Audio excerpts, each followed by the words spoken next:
Hey everyone, it's Ben and Karen, and so forth. Oh, it's not live chess. It's this. I was close. Uh, yes, sir. I keep forgetting to turn the mic off, which is funny, but I'll try to remember tomorrow. I won't remember, but I'll try. Two in a row. Um, the games aren't up yet, which I complained about, but I got no response. So this is a game from yesterday that Min Lee won against Diego Flores. This was the final position.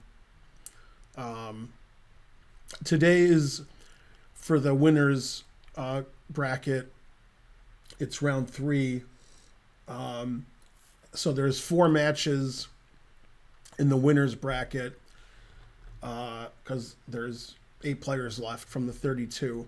So there's 8 winners that are still in the winners bracket. There's 8 people who were eliminated. They're out. And there's 16 people in the losers brackets. And if you can still win the tournament, if you're in the losers brackets, you just have to win the rest of your matches. And you have to beat the player from the winners bracket twice on Sunday. So, yeah, on Saturday, the winners bracket person takes a break, actually, doesn't play. And it's all the losers brackets. And at the end of Saturday, we'll have a winner of the losers bracket. And they'll play the winner of the winners bracket on Sunday. So that when it all happens, it'll happen. We'll get a lot more people eliminated today. Because if anybody loses in the losers bracket, they're eliminated. If you lose in the winners bracket, then you go to the losers bracket. So, yeah, you have to get. It's a double elimination. You have to lose twice, and so forth. Anyway, let me try to see if the games are up yet because it's 10:58. So, okay, we're squad streaming, so that's good. So let's go back to this, and then let's refresh. Always refresh. Okay, there's no games up yet. Confusing me. Let's look at the bracket. Okay, these are the matches today. This is the winner's bracket. Bakro is playing Mamajarov. Benjamin Bach is playing Salinas Herrera. Komsky's playing Sevian. And Giri's playing Min Lee. So those people have won all of their matches. And you can see this on chess.com if you go to the events page. You can click on the results, and up here tells you which division it is. Division 3 is the strongest. Okay, maybe not, but yeah, maybe. Seems like so far Giri's playing the best and Mamajarov. Seems like those are the two favorites to me. And so forth. Okay, so games, and we'll refresh again. And no games. All right, I don't know why there's no games. I mean, it starts in 1 minute. Did you refresh on this page too? Yes, I just did. Okay. I'll do it again, though. No. I demand games. Anyway, we'll just stare at this final position because you guys are all Min Lee fans. So, that makes sense. Komsky will win Gogata. Maybe. Let's see.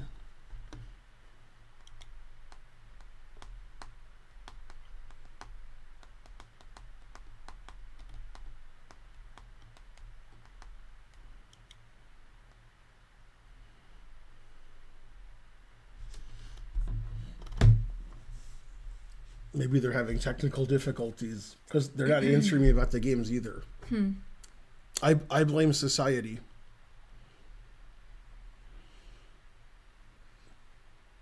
So let's get Karen's opinion.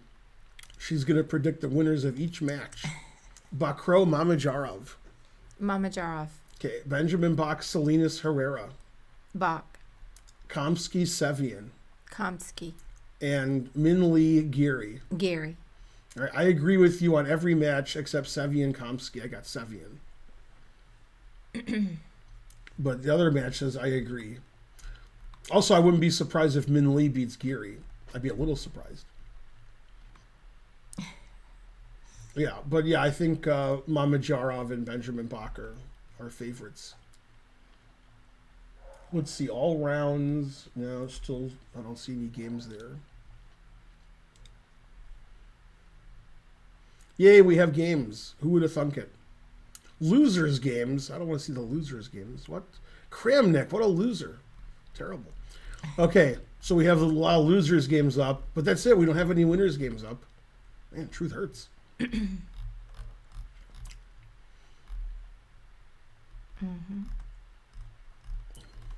All right, let me refresh again. There's also the losers bracket going on, and they can still win the tournament. They just have to run the table.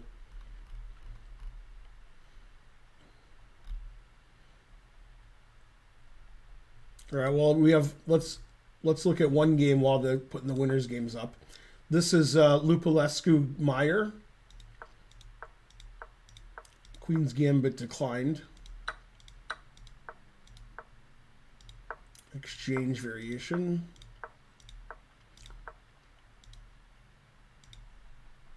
Okay, and so far not super exciting.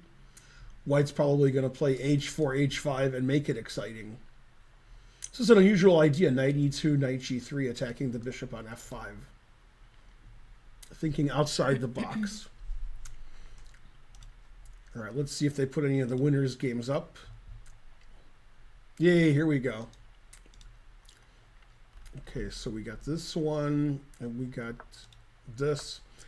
Okay, so this is Geary is black against Min Lee. Min Lee played d4, and they played Ragozin line, bishop b4, takes. Bishop f4 is a very unusual move. Typically, white either plays bishop g5 here or queen a4 check. Bishop f4. Now black got aggressive. Geary played knight e4, putting pressure on c3. Obviously, if white plays bishop g5, that pins the knight, so you can't do that. Okay, rook c1, knight d7, and Min Lee is thinking here. Geary still has all of his time left, so he's still in his preparation. And then we have the game. Gada has the white pieces against Sevian. Okay, and Gada doesn't play the London. He plays Queen's Gambit kind of position. Okay, now it's a Catalan. So Gada's white in a Catalan. It's unusual. Sevian plays a very early c5 instead of the more standard bishop e7. Okay, and this is another line. Okay, and I've seen this endgame before. I think white goes knight bd2 and black plays c3. Yay, I know my theory. Takes. All right, this is a ton of theory. Knight b3, bishop goes back. Knight d5, bishop d2. And now, since white's going to play e4 soon, Sevian played f5.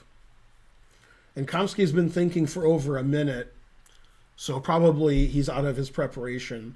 And Sevian has 17 seconds more than he started with, so Sevian's still in his preparation. Although I'm surprised that he recently prepared for the Catalan against Kamsky, because Kamsky typically plays the London. But maybe he was preparing this for somebody else. Okay, knight a5, b6 played immediately, bishop f6 immediately. So Sevian's still in his preparation. And the engine says white's a tiny bit better, which you would expect in the Catalan.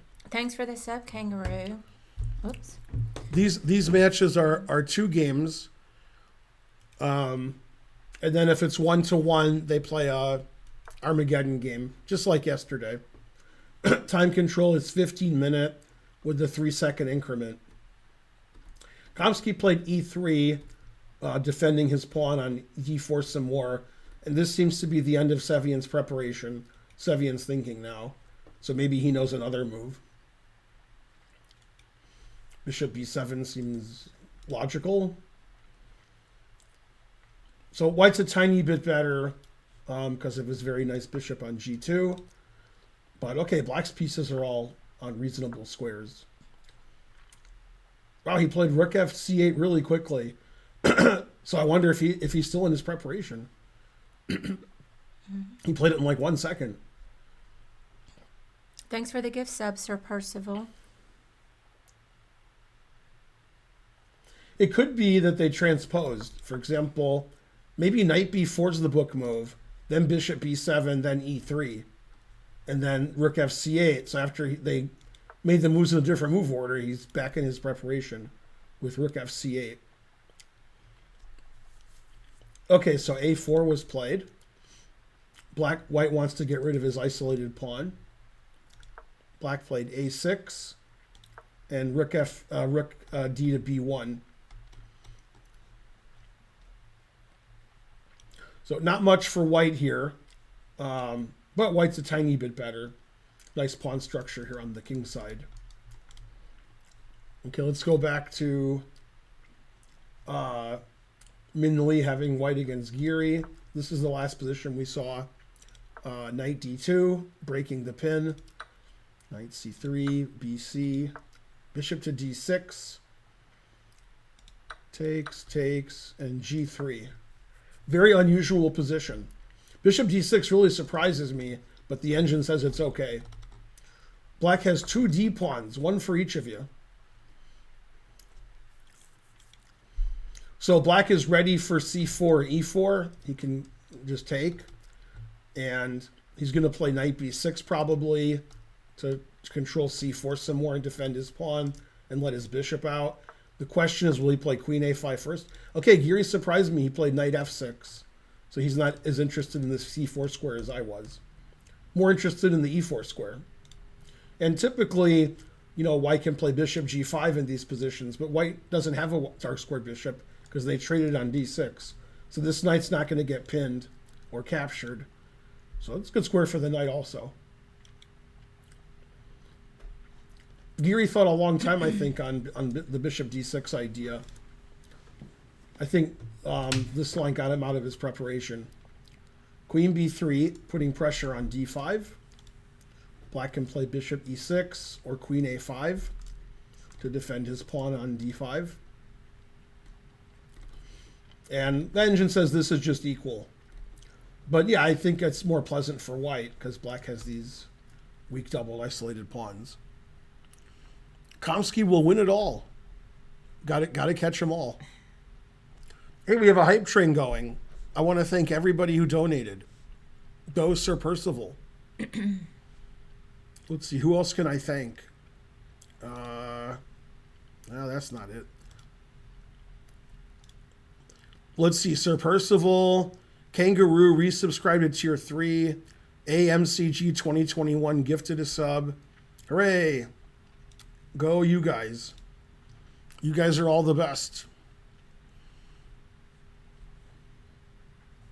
Okay, and then B6 double exclam recommended by Scottish Demon Goat. Unlikely.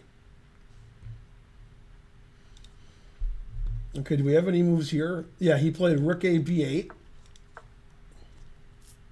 If white ever plays a5, black will play b5 and have a passed b pawn. So rook b8 defends the b pawn in case of knight takes knight, bishop takes, then the rook defends the b pawn. Okay, so knight d3 was played, unleashing the rook on the half-open file. Knight's good on d3. Yeah, and this is a Kamsky-like position. White has a tiny advantage, and he's pressing, and black is just about equal, and black's pieces are pretty good. Sevian, with good preparation, has a lot more time on the clock, which could be important later. It's the only match we don't agree on, so we have to just keep looking at it. Isn't Geary the world's leading authority in the Ragozin? I don't know. Sure, why not? Go Geary. All right, and Geary did play queen a5, defending his pawn on d5.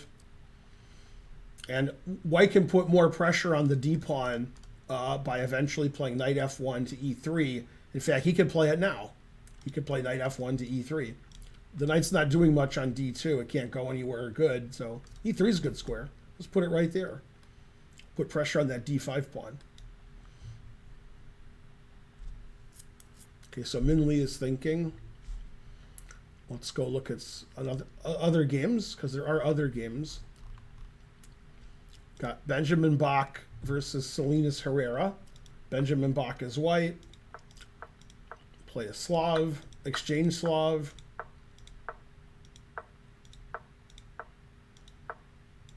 Pretty symmetrical. Bishop d6, breaking the symmetry.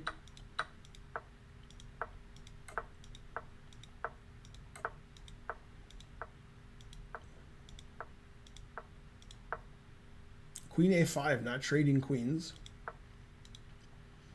And h3. All right, so I mean, white is a tiny bit better, but I mean, it's basically equal. Okay, now white can actually take on b7. He won't, and the idea is after rook b8 he can play b4, but he won't do that because that's crazy. So Bach not playing for much, playing the exchange Slav, somewhat surprising. Typically with white in a rapid game, you want to get some kind of advantage. But he's playing just a solid line in the queen in the exchange Slav. So Bach not playing the most exciting line. Have you played Bach over the board? I've never played Bach. No. I don't know if I've played him on the internet even. Maybe. Okay, Bakro Mamajarov. Bakro has white. Queen's Gambit accepted.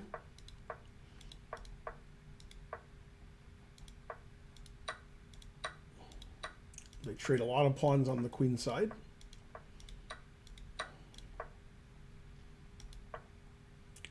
Seems like white's slightly better because black hasn't castled yet. And now black castled. So this is pretty equal. Pretty symmetrical too.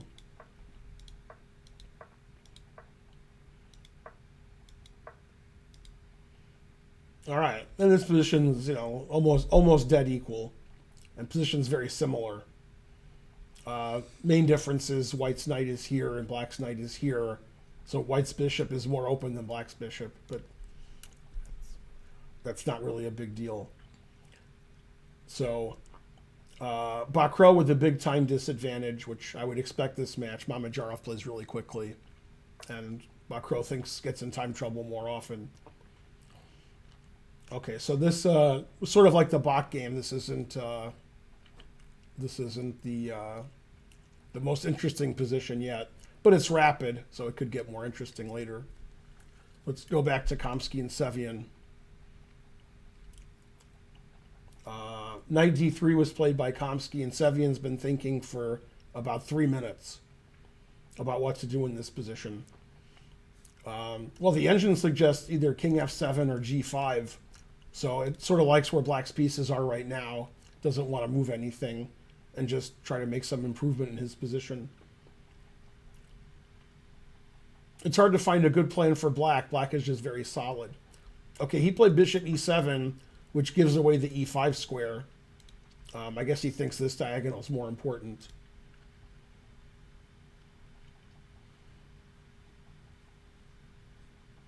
But okay, I'm not a big fan of...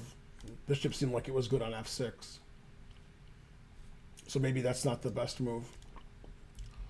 And now Kamsky actually has a small time advantage because Sevian thought so long on bishop e7. It's a very Kamsky-esque type position. White is a tiny bit better, and black doesn't have a lot of counterplay. Black is just sort of chilling. Rook b2 by Gata. He wants to double up on the b file, and then he'll take the knight and take the pawn on b6. That's his plan.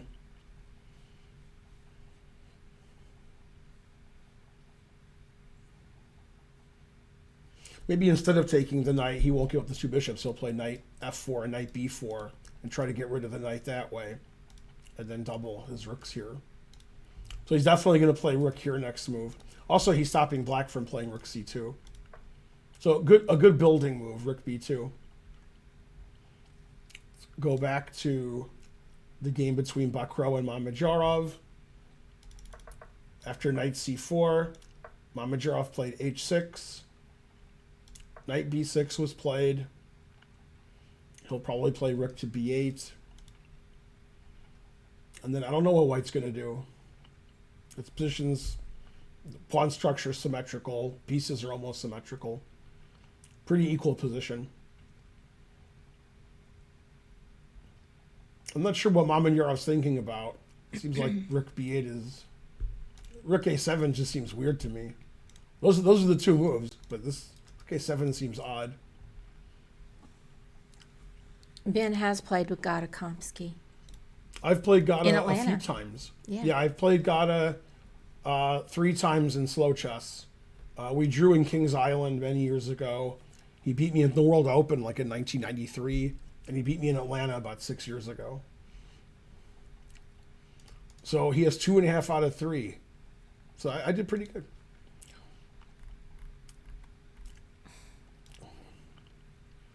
All right, this is Min Lee's white against Anish Giri. After queen a5, he castled. Bishop e6. Rook c2, defending his a-pawn. So now he might be considering taking this at some point, although his queen might get trapped. b5, queen b4, queen b6, and a4. Getting rid of his isolated a-pawn. And white's going to play rook b1 and put pressure on d5 and b5. Probably put the knight on e3 eventually. White's a tiny bit better, but that position looks relatively equal. Time situation is the same also. It's hard to believe, but for the longest time, Min Lee was an IM when he was obviously GM strength. Lawful Waffle says, have you played Gata? No. Okay, he played BA, queen a4. So the question is this pawn weak, or is it a passed pawn that's going to queen? The answer is fries. The answer isn't known yet. Well, if white takes it in a few moves, it's weak. If he queens it in a few moves, then it's a passed pawn. That's the answer. But yeah, pretty equal position. And Gata played rook b2, and Sam Savian played bishop c6. So he's immediately defending his pawn again, and he's putting pressure on a4. So if white plays rook b1, he can take the pawn on a4, which is still possible. This allows white to play knight e5, which would basically force black to play bishop e8 to keep the pressure on the pawn here. But that seems okay. Again, Gata's position seems a little bit better, and Gata's caught up on time. We have a move on the other board. Rook f to b8 was played. These games are actually relatively similar, the two games, because they're both playing on the queen side, and white's trying to get rid of his isolated pawn and decide if this pawn's weak, and the rooks are over here on the queen side. So relatively similar kind of ideas in both games here, the Kamsky game and the Min Lee Giri game. And both about equal, and white's a little bit better, but nothing serious. I think Giri's happy with his position. Okay, this indicates white wants to play c4 because of this pin. Of course, the d pawn isn't protected yet, so Giri plays a5. So the question is white going to play e3 and then c4, or is white going to play knight f1 to e3 and put pressure on the d5 pawn?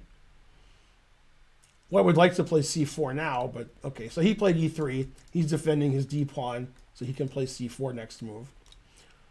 Giri would probably play rook a6 to get the rook off of this diagonal so that c4 loses its punch.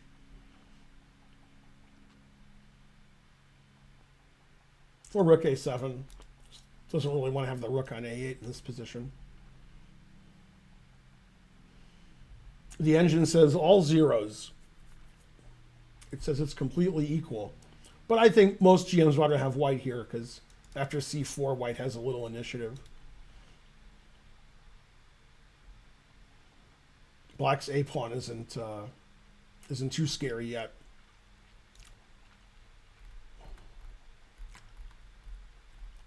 let's see. Yeah, Bakro versus Mamedyarov. Oh, we got some colors in the position. That's good. After knight b6, he did play rook b8. Bishop b5 question mark. Now in this position, it says black has the advantage if he plays the move knight a7. And the idea is you want to take the two bishops, but more importantly, you're threatening bishop takes f3 and the knight's hanging on b6. Of course, we can't play bishop takes f3 now because the knight's on c6. So knight a7 gives black the advantage, but Mamedyarov traded rooks instead, played rook to d8, didn't suspect that Bakro had blundered or anything. Knight e4, queen c2, and we're back to like an equal kind of position. Although Mamedyarov does have 2 minutes more on the clock, which isn't surprising because Mamedyarov plays faster than Bakro. So a good result of the opening for Mamedyarov. Played Queen's Gambit accepted and equalized like pretty quickly and even had a chance there. Did you know Gary's son's name is Gary? That doesn't make any sense.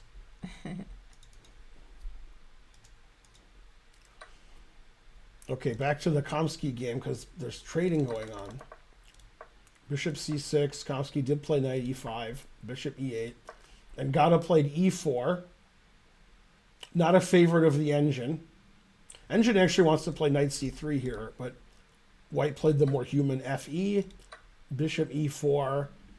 And time is about the same. And the position's relatively equal. Black has the two bishops, and white's going to try to hit these three weak pawns. And white has this excellent knight on e5. So white could play something like bishop d3, putting pressure on a6. And he did. Black doesn't really want to play a5 and weaken his b pawn more. But he has to play either a5 or b5. He has to make a decision here. Could play either one. This is looking more like a draw than anything else.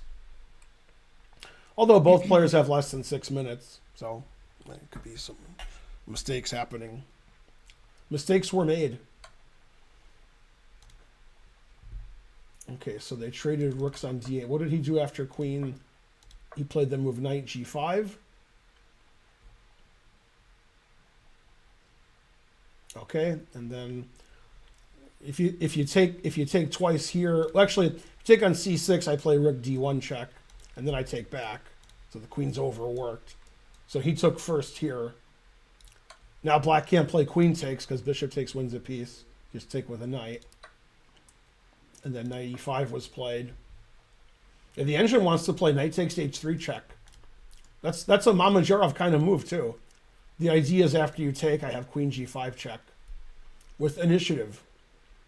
It's a little crazy, but you know, that's just Mamedyarov's game. So hopefully Mamedyarov will sack a piece here.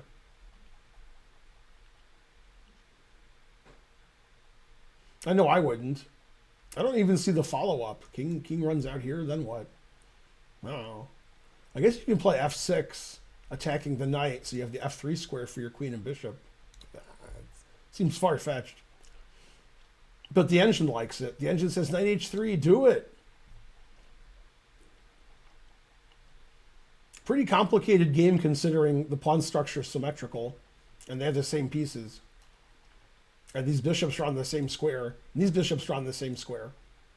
So basically, it's the knights that are different. This knight's good, this knight's bad, and this knight's good, and this knight's weird. I don't know if it's good or bad. It's just weird on b6.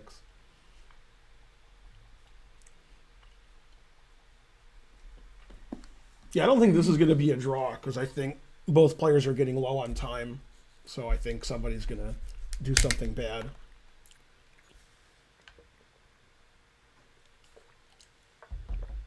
Ah, he played bishop e4. No, that's not sacking a piece.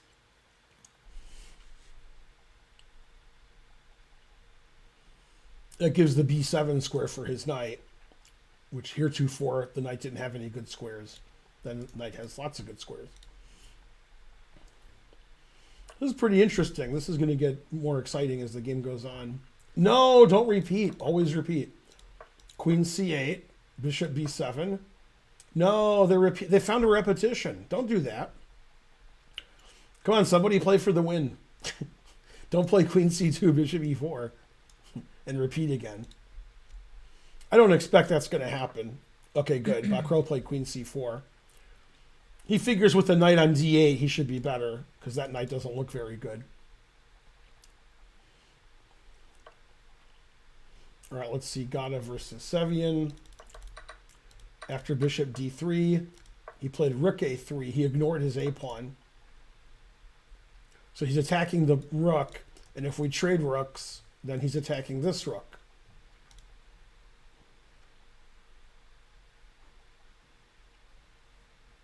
Looks like we'll get some kind of opposite bishop endgame if he plays bishop d6 and takes this knight. Actually, no, that's the same color bishops. Yeah, I don't know. I still like white here. This pawn seems really weak. I'm surprised he didn't defend his pawn or move it. Also, this pawn's weak, so white can consider playing bishop c4 later and putting pressure here.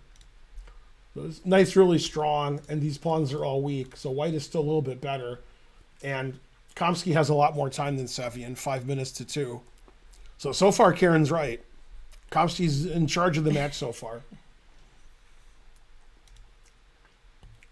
Okay, and then Mamedyarov versus Bacro. Mamedyarov played knight e4. Bacro played queen d4, hitting the knight on the Bacro. But mainly he's lining up here for some tricky move.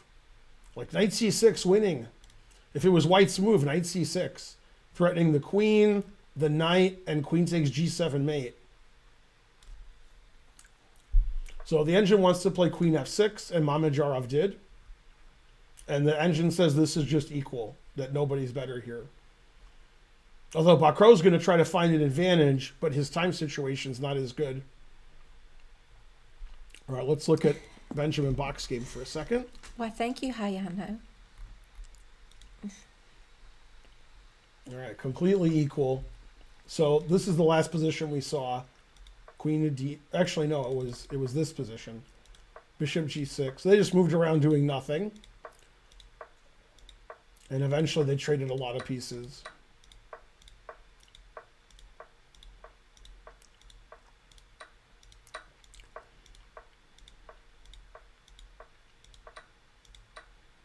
Lots of trading. And this just seems like a draw.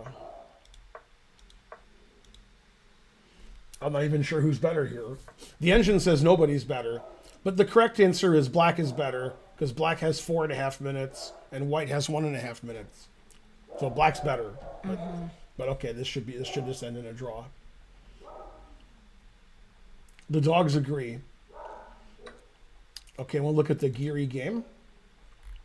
The dogs are just horrible. Okay, let's go back. So he played bishop f5 attacking the rook. The rook went to a2. Rook c8. Engine likes this, says it's okay for black. Put it in h3, h5, c4, rook a7, getting out of this pin. Very good play from both players.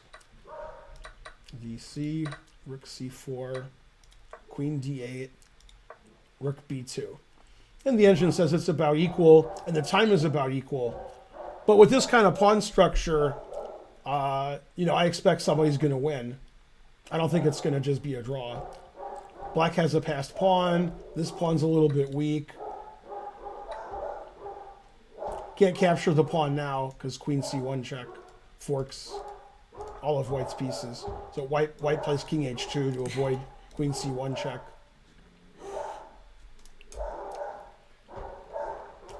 Why is there no engine analysis based on time situation? Exactly.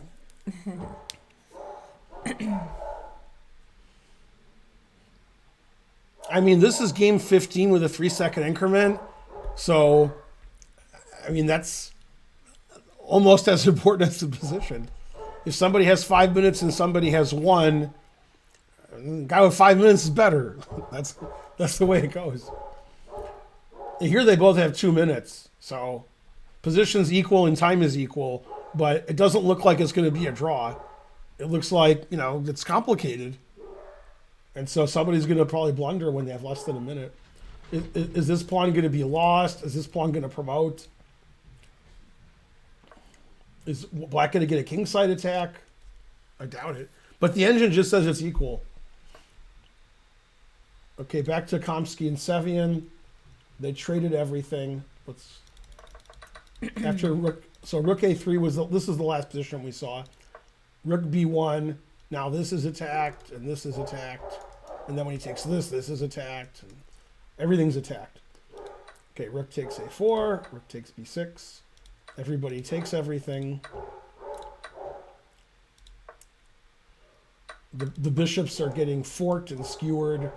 So king f8, bishop a6, rook d6, forcing a rook trade.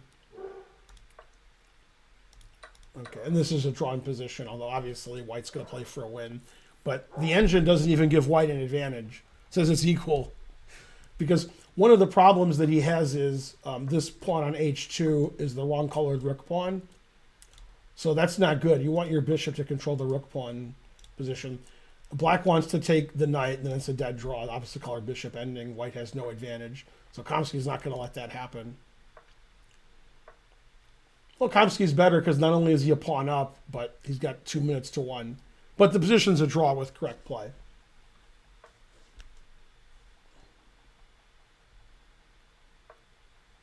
Yeah, he wants to play bishop e2 and trade the bishop for the knight. The knight can go to d4. So he might play bishop c3, stopping the knight from moving anywhere. Yeah, and there's just a draw. Sevian's not going to lose this position. Okay, and this is the most interesting game, I think. The Geary game with Min Lee. Geary played queen a5, attacking the knight. Knight c4. Trades. d5. Rook check. King h7. Bishop f1. Always play bishop f1. Queen d2, threatening the f2 pawn. Bishop d3 check. g6 actually loses because white plays king g2, defending his pawn. And then this is unstoppable. So Geary has to play knight e4, then it's equal. And he did. Yeah, because white was going to play queen f8 soon. So g6 would have been making queen f8 even stronger.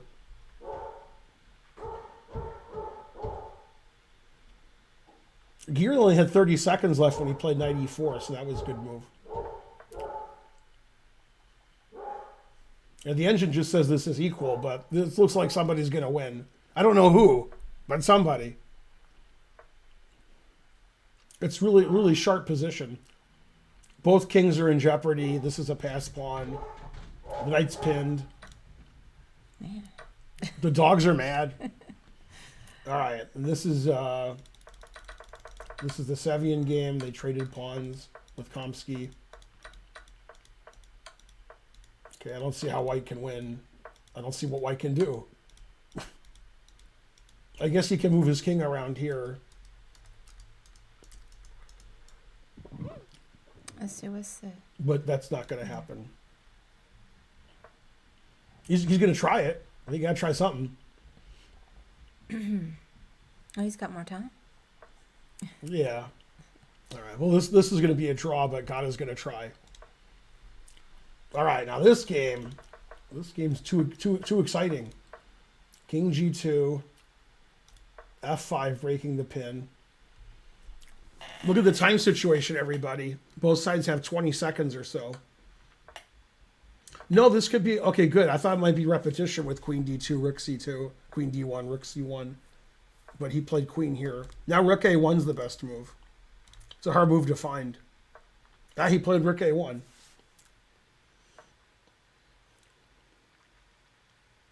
The engine says white is a tiny bit better, but both sides have 16 seconds. So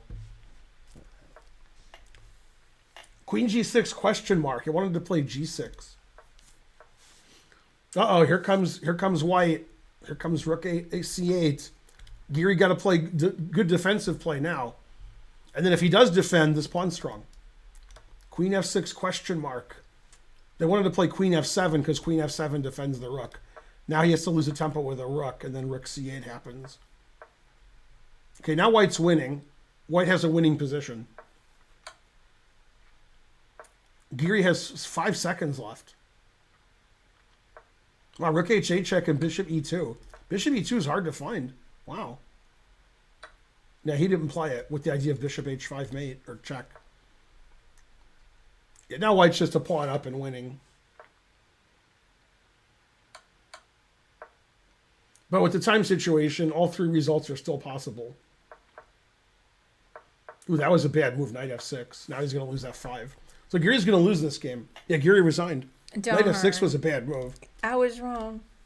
No, you're not wrong yet. I know. Geary has to. But yeah. He can come back. Yeah, Min Lee is good. And Min Lee was an IM last year. Didn't make any sense. He was always like 2,700, 2,800, 3,000. Okay, so Min Lee wins his game against Geary.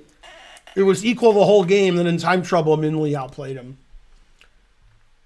This game was agreed to a draw. Actually, they repeated. So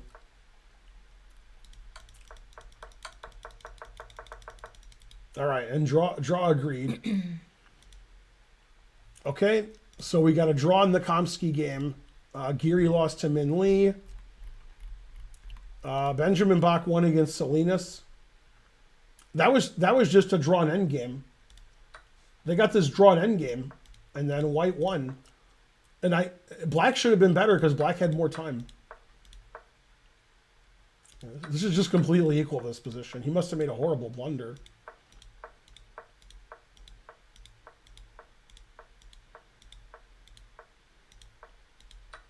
This is still just equal. Still equal. King f7 losing.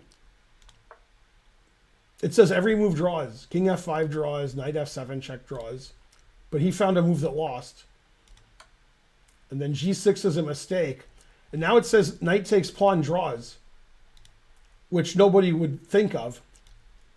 He should have played bishop h5 check. Now, black didn't play knight takes. Black played king g8 and lost immediately. But knight takes g6 draws.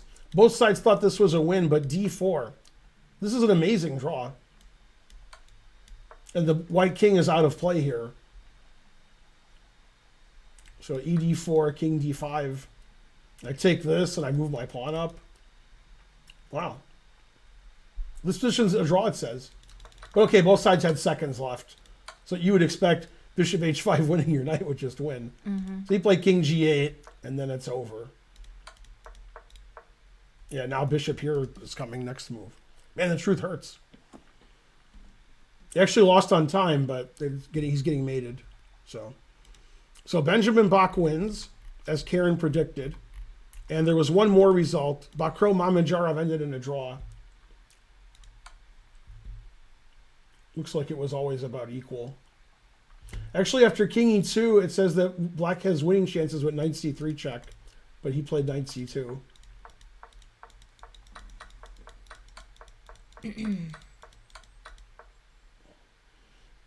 Yeah, see, if king g3, then king here wins. And if king h3, king e5 wins. So king g5 drawing. And then they played the stalemate.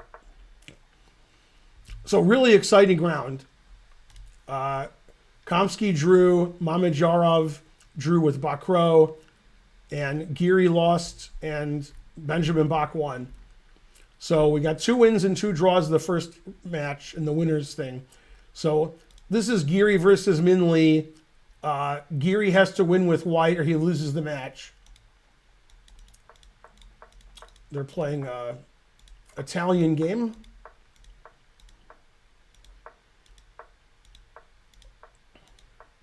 Min Lee has black. Geary has white. And then let me go look at, get another game up. Yeah, Bakro Mamedyarov. And then, let's see. Yeah, I agree, Bonarici. The ending was like a puzzle. Yeah, that's right. And then we'll get rid of this game because And then actually the Kamsky-Sevian haven't started the second game yet. That's why I can't find it. So that makes sense. Whoops. Okay, so this is Geary versus Min Lee. White has to win or he loses the match. And this is Mamedyarov Bakro. They drew their first game. And this is funny. After a Queen's Gambit accepted, it's the Queen's Gambit accepted again. This time Bakro's playing the Queen's Gambit accepted. Takes on c4. So that's funny. Both players play the QGA. Mamedyarov has white. Looks pretty equal. And we have this symmetrical pawn structure again. So pretty equal position. And then in the game, Salinas is white against Benjamin Bach. Salinas must win. He's in a must-win situation because Bach won the first game. They played a Berlin.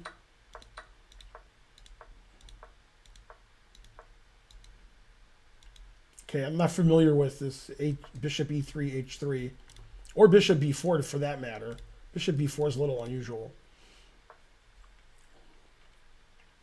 Typically, black will play knight d7, f6, and put his knight on e6 somehow. Okay, that's what he's doing. Because the knight on e6 is really good. Defends all the key squares. White unpins his knight. Probably wants to play knight e2 and kick the bishop with c3 or a3.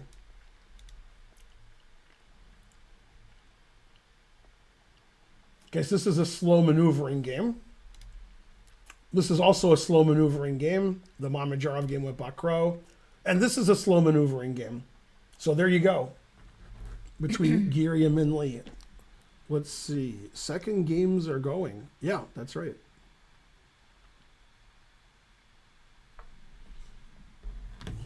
Yeah, it is tough, I'm sure. You know, I'm not doing anything but just hanging out like you guys. But yeah, Ben's having to jump from game to game and remember all the games.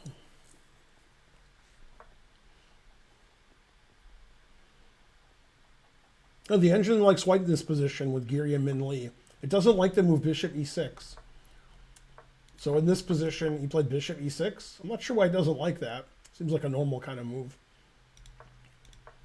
Knight b8. I wanted to play knight b8 to d7, so he played bishop e6 first. d5 doesn't win a piece because we have bishop g4. Oh, the engine likes white here quite a bit. Nice pin here. And black, like, typically could play g5 and castle queenside and try to, like, punish that bishop. But white's already played a4, b4. So I don't know about castling queenside. That seems a little dangerous. Yeah. But typically when you haven't castled yet, you can play g5 and try to trap this bishop. But if you castle kingside, then you don't want to push your pawns usually. Although, you know, nowadays with the computers, they push their kingside pawns. So, okay, he castled kingside.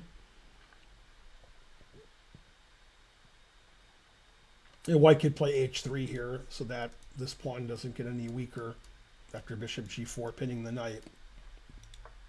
Okay, and he did. Now d5 would win a piece. So now black has to probably just take on c4 because d5 is trapping the bishop. All right, let's go. They did trade. Okay. I'm going to head upstairs. I'll be back later, chat. I've got to go to my study group. Never going back. Okay, so this is Sevian Kamsky. They drew the first game. Sevian has white. Kamsky plays his Kamsky Sicilian. Go, Karen. This looks like Kamsky's game with Kramnik yesterday because this is Kamsky's game with Kramnik yesterday. Good reason. Played d6 this time. He played bishop b4 yesterday against Kramnik. Bishop e3. Sevian thought a while on bishop e3. He was probably ready for bishop b4. So this is just giving white like a nagging advantage because it's a Maratzi bind kind of position. Black is sort of passive. A lot of players don't like to have black in these positions because it's passive, but Kamsky doesn't mind. Going to play a hedgehog setup, bishop b7, knight d7, bishop e7, and just have a solid position. Give white a space advantage in the center. And white can either play f3 later, being really solid, or even play f4 and play for an attack. Rawr. Okay, white played a3, which surprises me, since bishop b4 was never coming. Okay, then f3, defending his e-pawn. So he's going to try to play on the queen's side. He'll play b4 later, after he plays bishop e2 and castles. Still, I'm surprised by a3. Okay, and then Salinas has to win with white against Benjamin Bach. Bach did play this idea that I suggested, and Salinas played the idea I suggested also. Then he could play c3 or a3 later, kicking the bishop. I played knight g6 instead of knight e6. Didn't expect that one. Castles, castles. Okay, so white can play knight g3 or knight f3 or c3 or a3. And it's a slow maneuvering game. The engine says it's equal, obviously, because nobody has a winning advantage. And white has to win. So white should be pretty happy with the opening, because it's a game that's going to go a long time with a lot of strategical maneuvering. So you got to outplay your opponent if you want to win. And it's not easy to play black. Knight b3, that surprises me.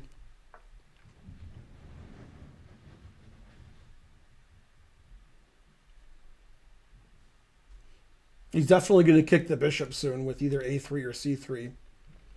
And the bishop will have to go back to d6. Which, okay, like, you know, stops white from playing f4 or makes it less palatable anyway. All right, Mamedyarov Bakro. Let's see what happened. h6, bishop f3. Okay, so we saw queen e2. Bishop f3, knight f3, rook c7. Black is playing for equality, obviously. Knight g4, Mamedyarov playing for some crazy attack. And what Black's thinking about his move, as per usual, Mamedyarov has a big time advantage against Bakro. Probably Bakro will play knight bd7, defending his knight, getting his knight out. And white's a tiny bit better, but nothing special, with the symmetrical pawn structure and all. Okay, and this is Giri versus Min Lee. Giri has to win with white. Let's see what they did. He traded on c4. Knight takes c4. Queen e6, attacking the knight. White doesn't really want to play d5 because that opens up the bishop on a7. So he played queen d3, defending his knight. Knight h5. The knight wants to come to f4, attacking the queen. Knight e3. The knight does come to f4. Queen c2 and rook f e8. So white's better because white has all this space on all of his pawns on the fourth rank. Black only has one pawn on the fourth rank. But black's position is very solid. Has a knight on f4. Bishop on a7 is going to be stronger later. White can also play knight f5, just like black played knight f4. And white's better. So Giri must win. He lost the first game if he wants to force Armageddon.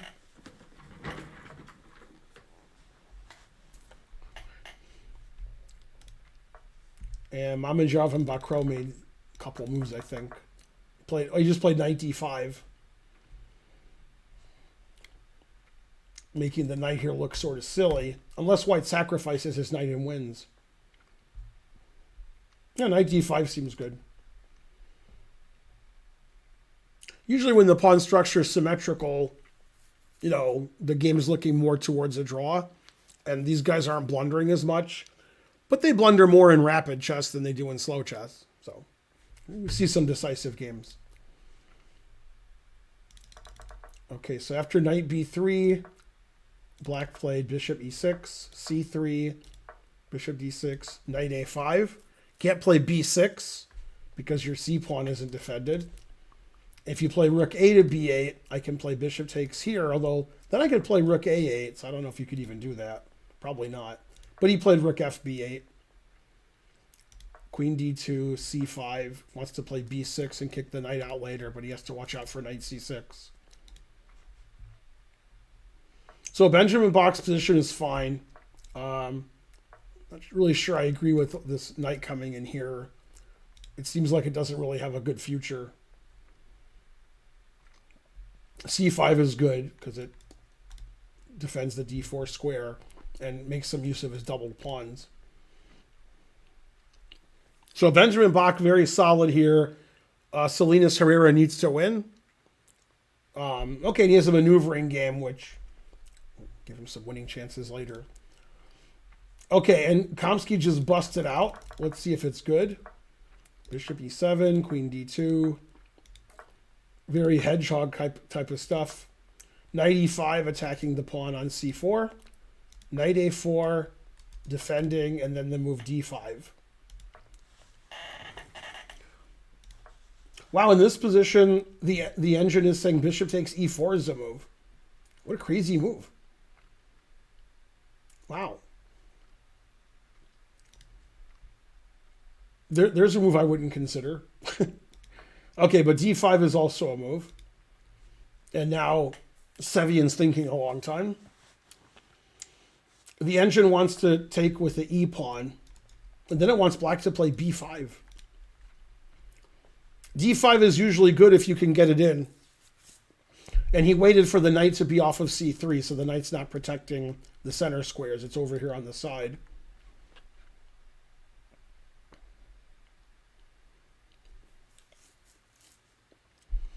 Well, Kamsky's playing aggressively. Okay, and Sevian's thinking a long time. Let's go back to the Geary game. Geary has white. He played knight f5 as indicated. Knight to f8. Bishop g3. The knight's going to come to g6 anyway. So he got his bishop off of h4. Knight g6. Rook d1, protecting the center. And rook d8. So white just has an advantage because he has more space on the center and queen side. And black is very solid. Geary needs to win. So Geary's thinking a long time to figure out how to get some winning chances. But he doesn't want to get way behind on the clock. Right now he's behind 4 minutes on the clock. That's a lot in a 15-minute game. So far both players should be happy. White has the advantage and black has a big time advantage. It's very solid. So white in a must-win situation.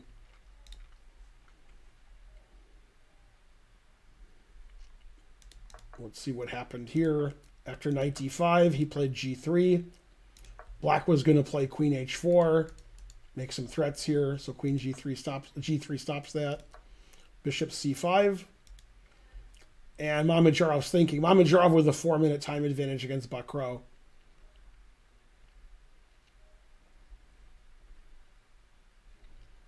Okay, not much going on here. And Benjamin Bach always played bishop f8. Queen d7, stopping knight c6 when he plays the move b6. King h2, always play bishop f8. Unleashing the queen on the backward pawn here. Black wants to play b6 and then rook to d8. And black has quite a nice position. Black has 2 bishops. He's going to kick this knight out. He's going to put pressure on the weak d pawn because white played c3 earlier. Yeah, I don't see any problems with black's position at all. And white is in a must-win situation. But it seems like he's sort of floundering. h3, c3, a3, king h2. Doesn't seem like he has a cohesive plan. So Benjamin Bach doing well. Geary played the move king h1. Typically you'd play king h2 because you want to defend your stuff over here. But I guess he wanted the h2 square for one of his pieces later. Maybe knight h2 to g4 or bishop h2 in case like knight h5 happens. So king h1, mildly surprising, but okay. Not too bad. Mamedyarov played rook f d1. Bishop takes d4 was played. Bakro exchanging pieces, giving up his dark squared bishop. Not sure I agree with that, but I'm not Bakro. I'm just me. Yay, anonymous gifter gave a sub to GM Smurfette. Go GMs. Go Benjamin Bach. Go Benjamin. Okay, so these are the 4 games in the winners bracket. Let me see. After D5, he played ED. The engine wants to play B5 here, but he just took back. And then knight F5 is a good move. Also knife F5.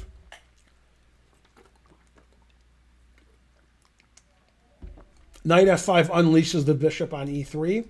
So we can play bishop takes B6 or knight takes B6 next move. And we could take the bishop later if we want. And white's probably going to play C5 later if he can. So tough position for black here.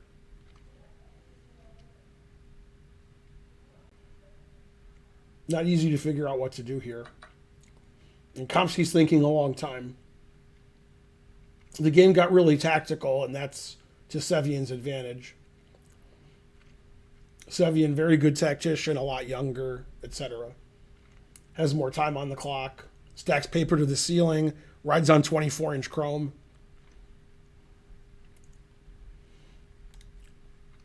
Okay, then nobody moved here. Oh, no, they did. Queen C2.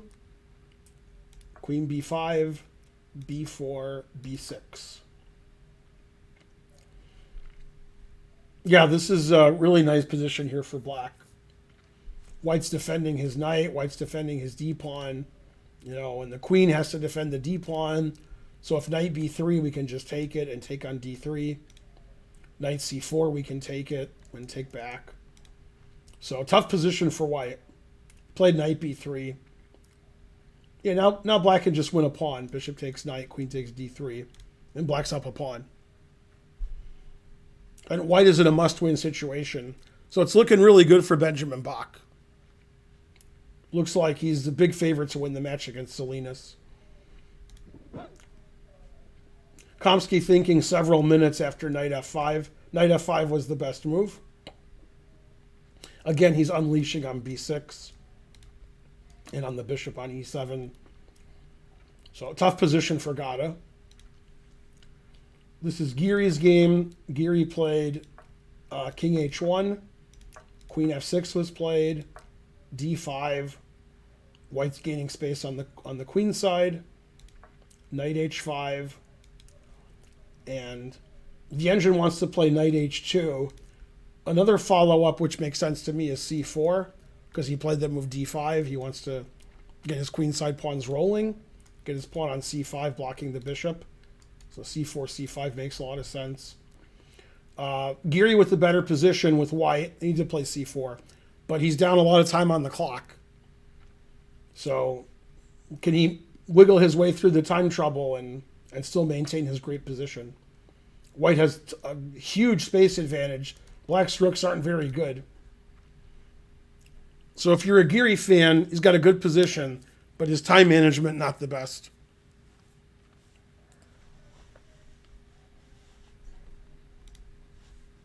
Okay, Mamedyarov and Bakro, they drew their first game. It's an equalish type of position.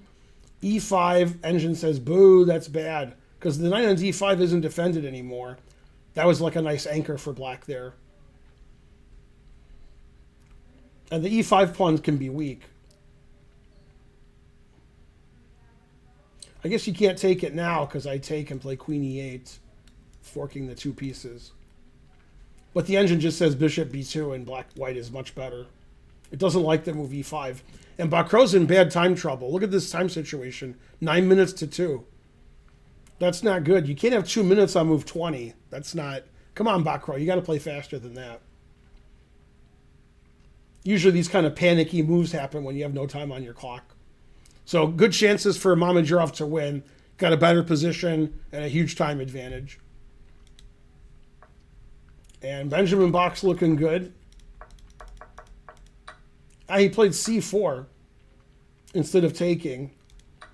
This move is a mistake, it says. Bishop c4. Man, that's a nice bishop. Yeah, this position is very unpleasant for white. Black got rid of his double pawn. Black has the two bishops. Black has all the white squares. The queen and bishop combo is deadly. Yeah, now bishop d3 just wins a pawn, forking the queen and the pawn here. A terrible position for white. It's looking good for Benjamin Bach. Okay, let's see. Ankomsky played the move dc. The engine says that's bad. It says after knight takes b6, white is winning. It doesn't like the move dc4. And after knight b6 threatening the rook and the c-pawn, if black ever trades queens, then his bishop is hanging on e7. So black can't play queen d2 here. He could play queen d2 and rook e8, but that looks terrible. And this pawn's just hanging. So white's going to be a pawn up with a nice knight on f5. He's ready to castle if he needs to, or play king f2. And black doesn't really have enough compensation for the pawn. So it's looking good for Sevian. It's looking good for Benjamin Bach, and it's looking good for Mamedyarov. Let's see about Giri. Giri played c4, knight e7, knight h4. He's got two knights, one for each of you. King h7. And Giri has caught up on the clock. Min Lee thought a long time on knight e7, king h7, and gave Giri most of the time advantage back. So very nice position for white. White has a big space advantage. White has a nice knight coming to f5. And white can play c5 later or a5 and gain more space. And black is just super solid, has a potentially nice bishop here if c5 doesn't block him up later. And still, black has a 1 minute time advantage. Still, just not as big as it was. Bishop h4, attacking the rook. Never play f6. He's hoping black plays f6 or g5 and weakens his king. More likely the rook will just move away. Okay, and he played rook a8. That was actually the engine move, rook a8. Gives this rook some more squares if it has to move sideways.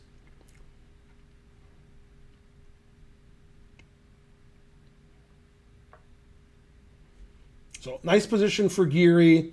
Nice time advantage for Min Lee. Now Bakrow's just losing. h5 is a bad move. It looks like he just overlooked rook d6. Because he probably thought the knight had to take here. But then there was the knight takes, bishop takes, queen e8 trick, forking the rook and the bishop. But okay, just rook d6. Yeah, this is terrible for black.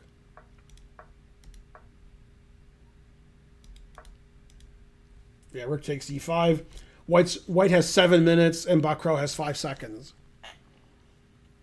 What is he, me? So Mamedyarov is going to wrap this up. Rook takes e5. White's up a pawn. This pawn's going to fall. My bishop is great. Your knight's terrible. Can't go anywhere. So Mamedyarov is going to wrap this up. 7 minutes to 5 seconds. And he's going to win his match against Bakrow. Queen takes g4. 2 pawns up for nothing. Terrible time management by Bakrow.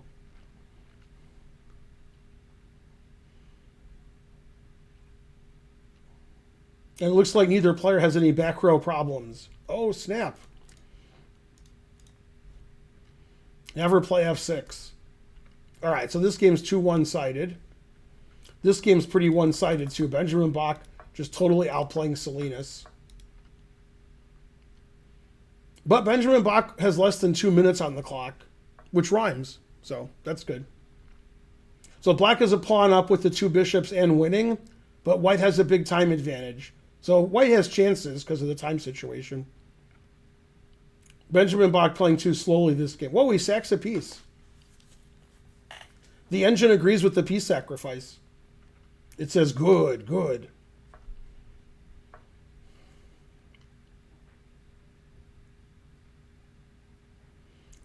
Benjamin Bach only needs a draw to win the match, but he sacks a piece anyway.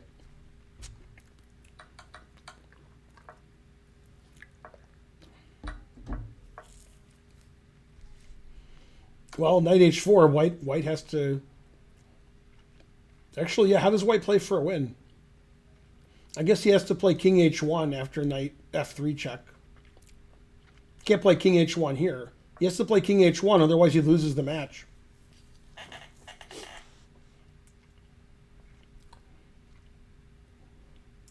I can still play queen d7, threatening this. King g2 and do the same perpetual. Yeah, I think black's going to perpetual here. And then he wins the match. He has to play king h1, otherwise it's already a draw.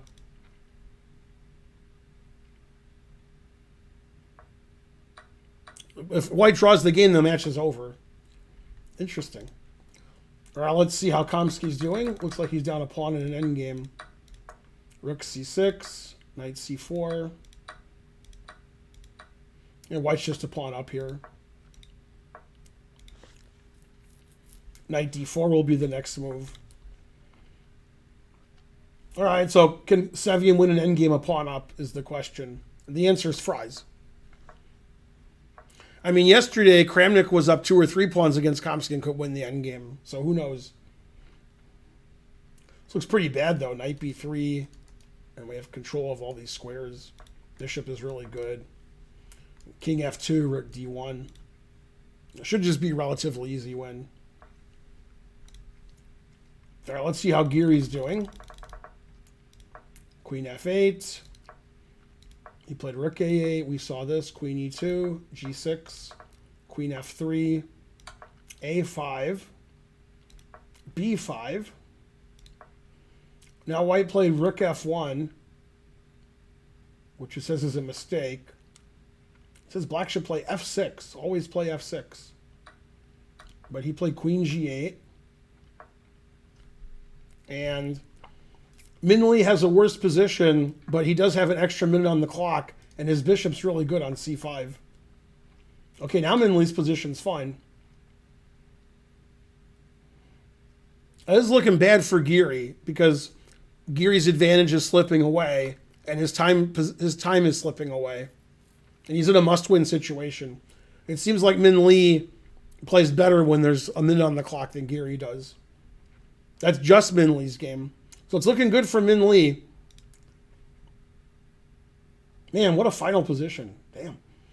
Okay, so Bakro lost to Mamedyarov. This match is over. Mamedyarov won the match against Bakro. And if they have a draw by repetition, then black wins the match. So he has to play king h1. Now black's threatening queen h3 mate. And white has to avoid this perpetual, but he can't really avoid it. He has to run his king out here to avoid it. That's going to be a losing position, but he has to do it. He can't have perpetual and the match is over. So he has to get into the losing position and hope that Bach messes up in time trouble. Okay, and he did play knight b3, which I like. Yeah, white's going to play king f2, rook d1. And shouldn't have any problem. Yeah, he'll probably take this and play king f2. Oh, now Kamsky has a time advantage. What do you know? Okay, and he did run his king out.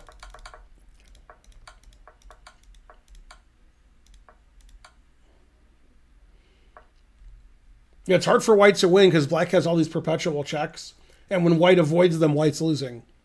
Black already has a material advantage. There's a rook and 3 pawns for 2 pieces. Or wait, I'm sorry, he has 3 pawns for a piece. I thought he sacked the exchange, but he sacked a piece.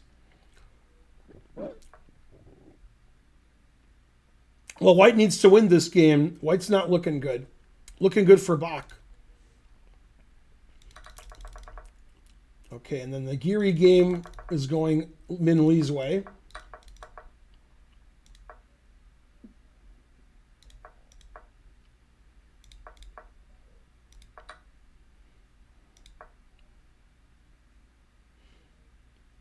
Yeah, this is knight g2 is a tactical blunder. Giri missed knight takes d5. That if queen takes, queen, knight takes, and the queen's attacked. So this just wins a pawn for black. Now black's just winning.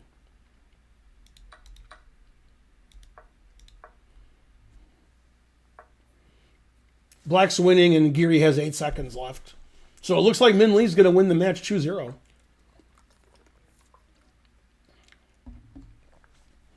Yeah, this bishop is a fantastic bishop. Knight's not very good.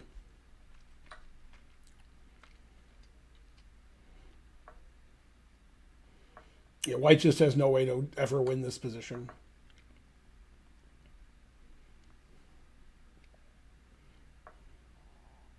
So it looks like Geary's going down to Min Lee. Those are two of the most popular players in the event.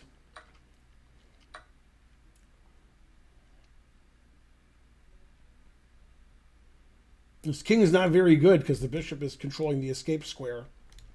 Any check on the h file is just winning. Now he's threatening queen here check. And then queen h4 is coming. Yep. Yeah, black is just winning. And he's winning on time. Okay, and Geary offered a draw after king f1, and they agreed to a draw because the match is over.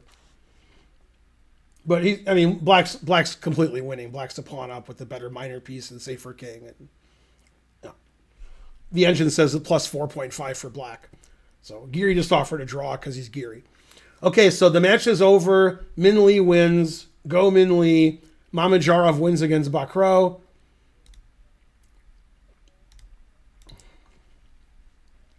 I shouldn't have got rid of that board. That was a mistake.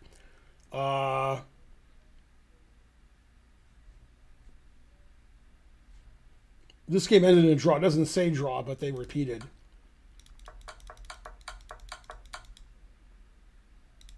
Okay, and this game ended in a draw. It says question mark because black's winning, but a draw wins the match for Benjamin Bach. So Benjamin Bach wins his match. Min Lee wins his match. Mamedyarov wins his match. And the only question is, will Sevian win this one endgame?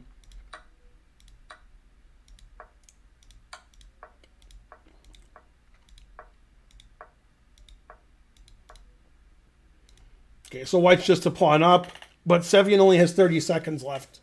So it's not over. It's a winning position for white, but white only has 30 seconds. So anything could happen.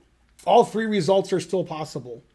The most likely is that white wins, but black has drawing chances.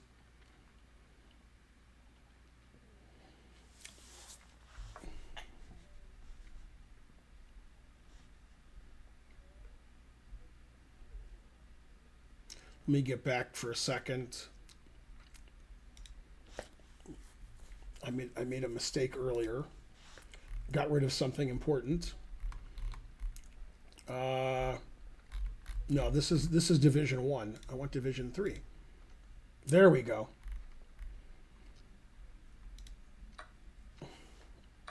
Okay, so let's... He played knight c2, rook e5. Black doesn't want to trade all the rooks because black needs to keep some chances alive. Well, it's too bad now. He's going to trade all the rooks, it looks like. Then white's king can come up here. White has a passed pawn. It's looking bad for Kamsky. The only hope is this. 20, 19, 18. So he has a chance. Probably 93. F4, that makes sense. Keep the position blocked on the king side. Black wants to trade all the pawns off. And then if white has no pawns, he can't win. Oh, it doesn't like this move at all. Wanted the king to run over here and help the queen side up.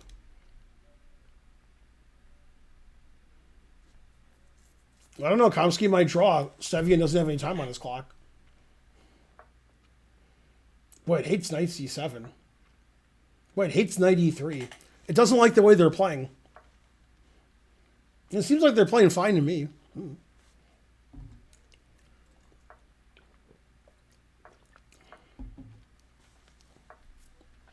Yeah, now the position's a draw because this pawn is so weak.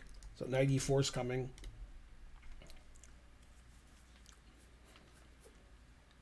Got it with 40 seconds to 11. Sevian playing too slowly. Only 10 seconds on the clock. Ooh, it hates to move knight e4 because of g4.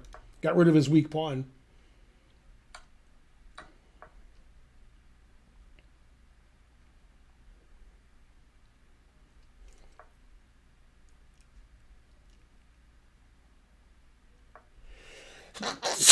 Excuse me. Also, I want to go back in this position. It said g5 was winning. And then the g6 pawn is weak, so white can play like knight g2 to h4 and put pressure here, or play knight c4 to e5, even better. So g5 gave good winning chances, but he just traded, which helps black get drawing chances.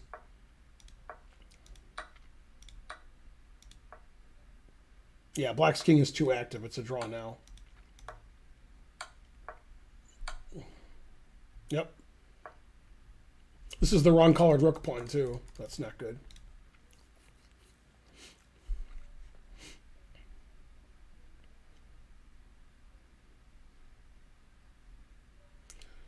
Five seconds for Sevian.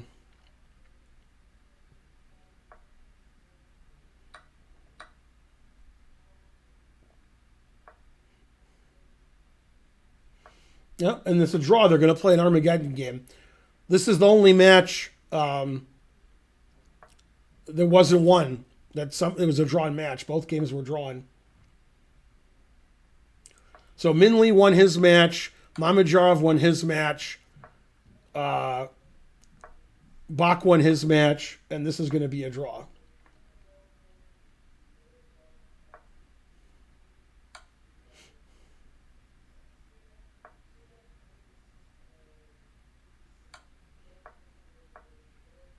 Kamsky playing for the win.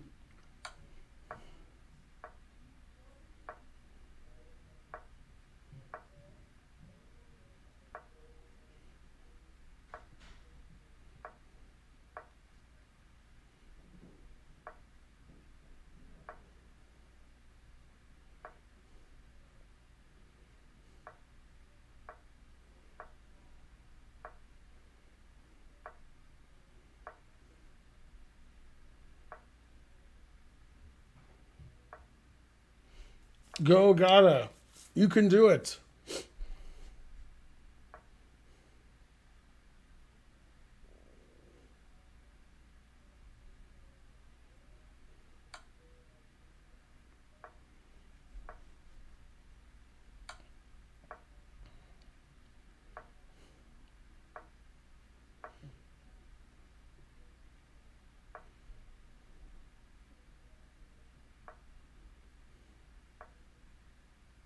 This is the game that doesn't end.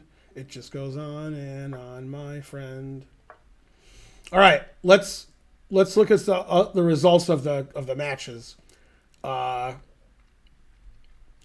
so Makarian and Sargsyan in the losers bracket are playing a playoff, an Armageddon game.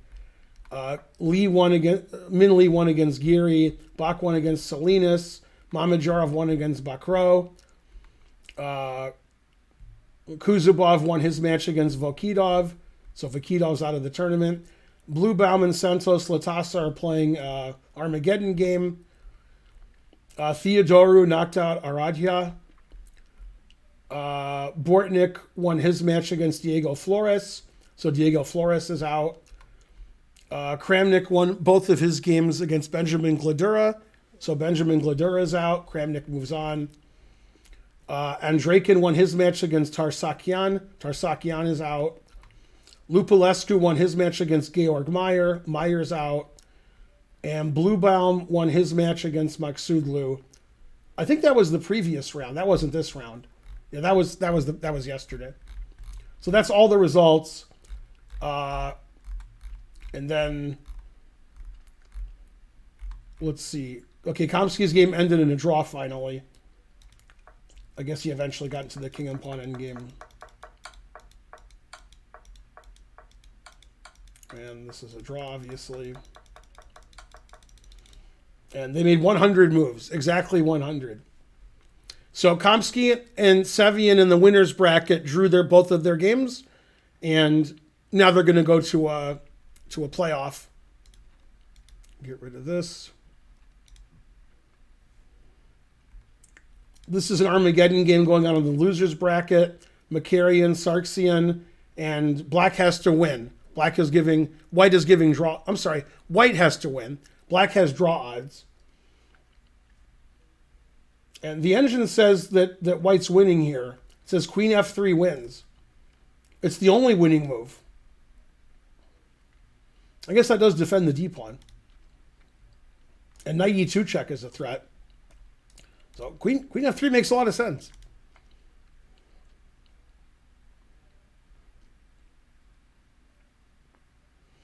So if white wins this game, Sarksian is out of the tournament. If Sarksian draws or wins, then Macarian's out of the tournament. Let's see what else we got cooking. Any other Armageddon games? We got this one. This is Santos Latasa Bluebaum. This is an Armageddon game. If black draws, he wins the match. If white wins, he wins the match. And white's completely winning. White's up 2 pawns, and these pawns are both weak. Okay, well, they're going into a rook and pawn ending, which is dead lost. They're just not resigning. But, all right.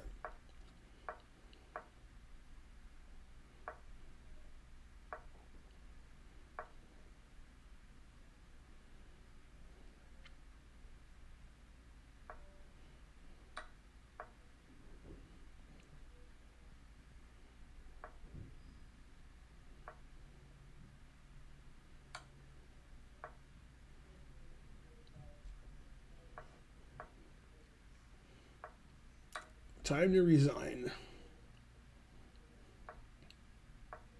It's been time to resign, but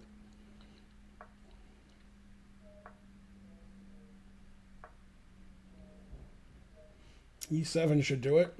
Yep. Now he has to resign. Resigns is forced. There's no other move. Oh, he blundered. He didn't resign. Wait, why is he still playing? What's happening? What's going on?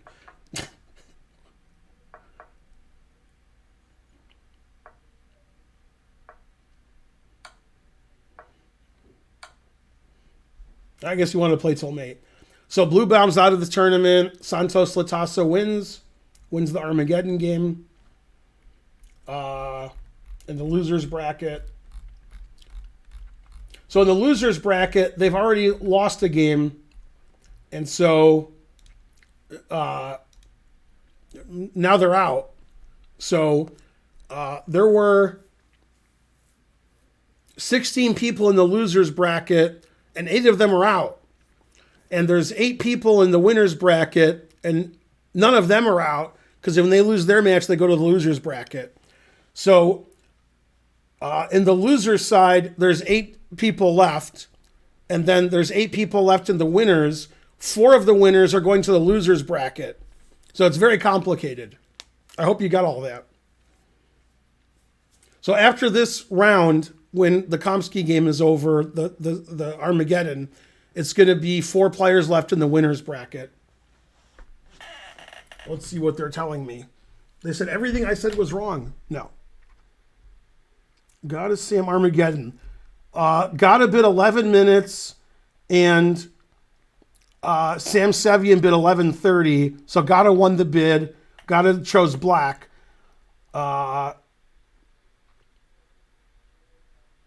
And Benjamin Bach versus Mamajarov is going to start soon in the winners.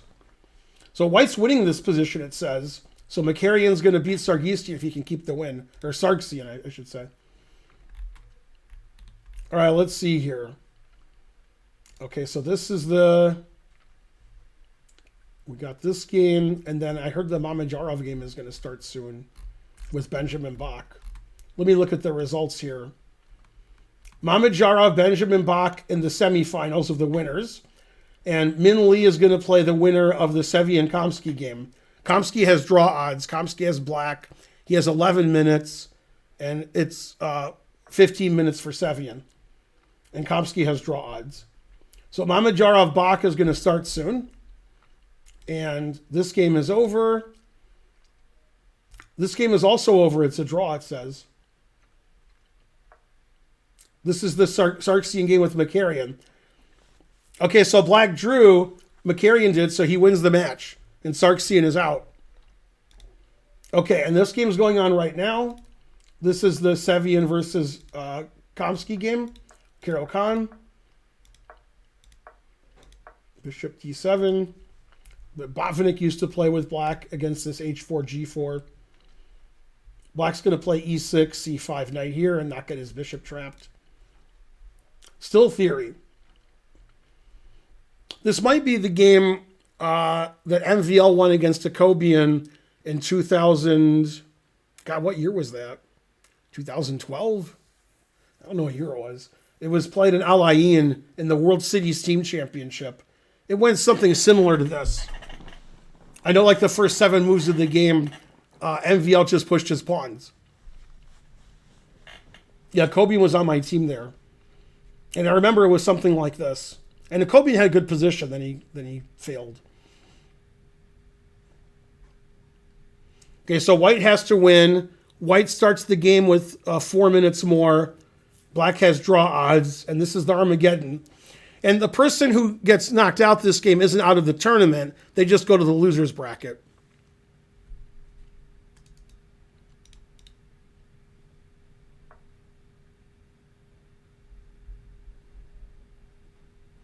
Kobe is correct. All right, so it looks like Sevian only knows how the pawns move, and he's won all of his matches. So that's, There was a kid in Michigan 20 years ago. He knew Scholar's Mate, and he played Scholar's Mate when it didn't work. Like if he could just play King takes Queen. He played e4, Bishop c4, Queen h5, Queen f7 mate.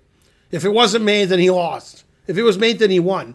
And when he was in kindergarten, he won the kindergarten championship.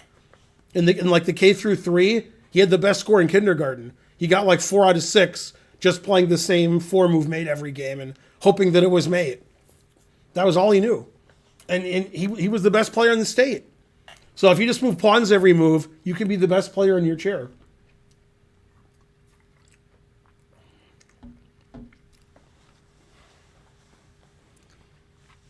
Yeah, somebody look up that game. MVL versus Jacobian, 2012, 13, 14.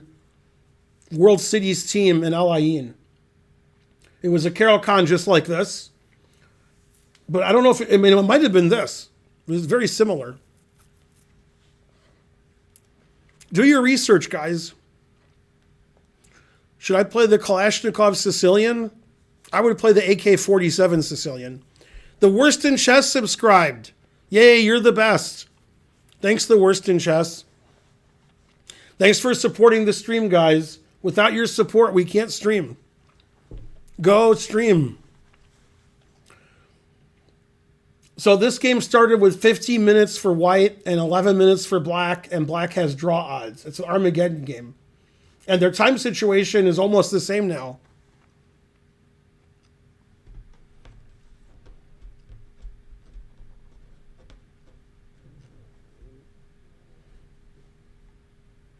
Let's see, is there any other games going on? I think this is the only game going on.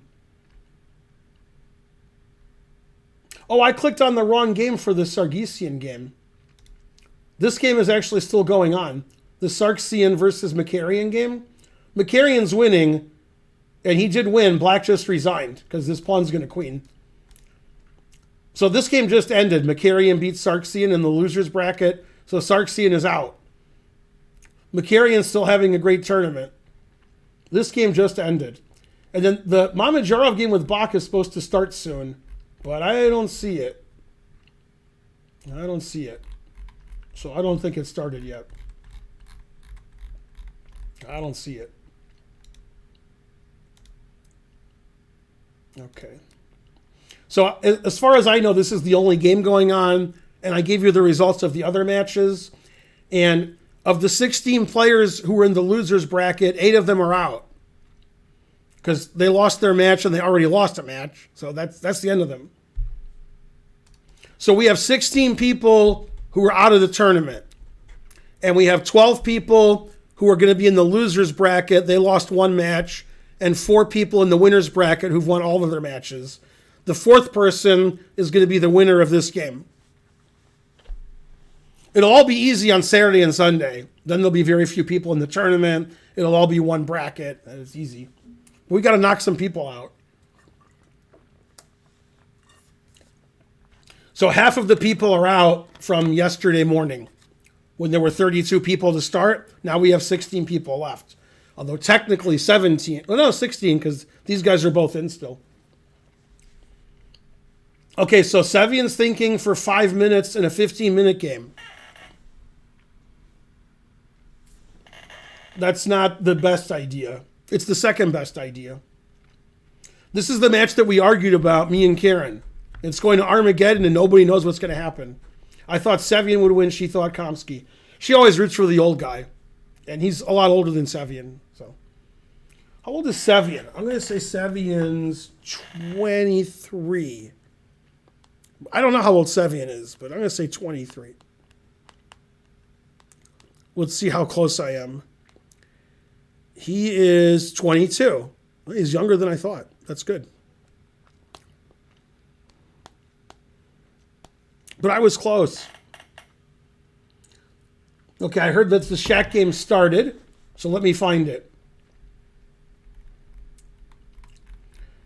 Shaq, maybe I have to refresh.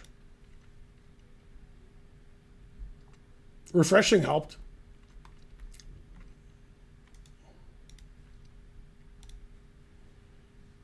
Okay, here's the Shaq game with Benjamin Bach. They started about 5 minutes ago. Shaq has white. This is the winners. This is the semifinals of the winners. Bishop g5. And Mamedyarov, I'm sorry, not Mamedyarov. Min Lee plays the winner of the Kamsky-Sevian game in the other semifinal.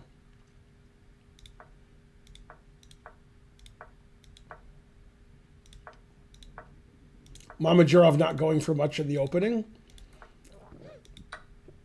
And he's not getting much.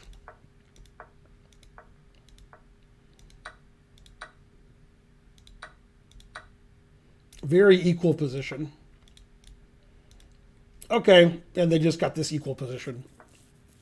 Mamedyarov just getting out of theory quickly and wants to try to outplay Benjamin Bach. Benjamin Bach played great his last match. That was a good match. All right, so just a boring position. Nobody's better. And Shaq knew that. Shaq just wanted to get a position and just play chess. Didn't want to have a theoretical battle with Benjamin Bach. I don't know who to root for. Shakhriyar Mamedyarov or Benjamin Bach. How can I not root for Benjamin? Okay, and we have finally Sevian made some moves. And they're pawn moves. DC5. And now for the first time in the game, he didn't make a pawn move. This is funny. The engine says F4 is the best, and the second best is A4. That's what the engine says. I'm innocent. It says move more pawns. But he played bishop E3. Developing a piece. Boo, boo. Well, the engine still thinks white's slightly better.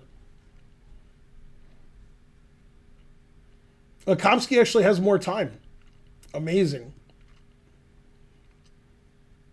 Eventually, white's going to develop some pieces, and he'll have probably pawns on these 4 squares.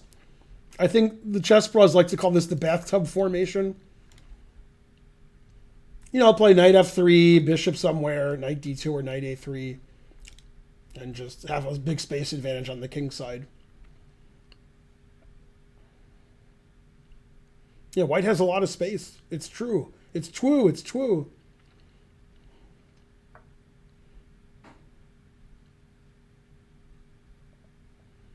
Kamsky's going to play knight e7 soon with this knight on c6.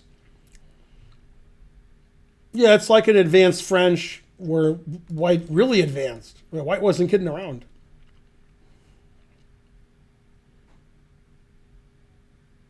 So nice position for Sevian. And this position is just equal. The game with Mamedyarov white against Benjamin Bach. This is the semifinal match. They're a match ahead of Sevian and Kamsky.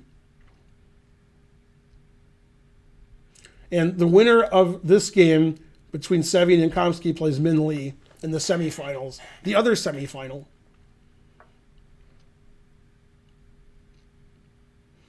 Yeah, this is looking really nice for Sevian.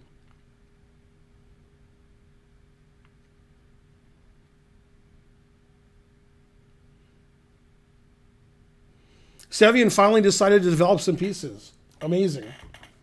I would have bet against it.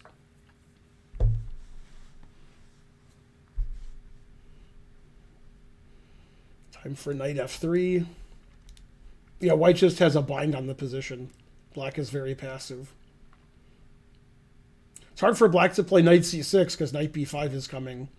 He has to keep his bishop here to defend on b5. So very tough position for black. Very passive.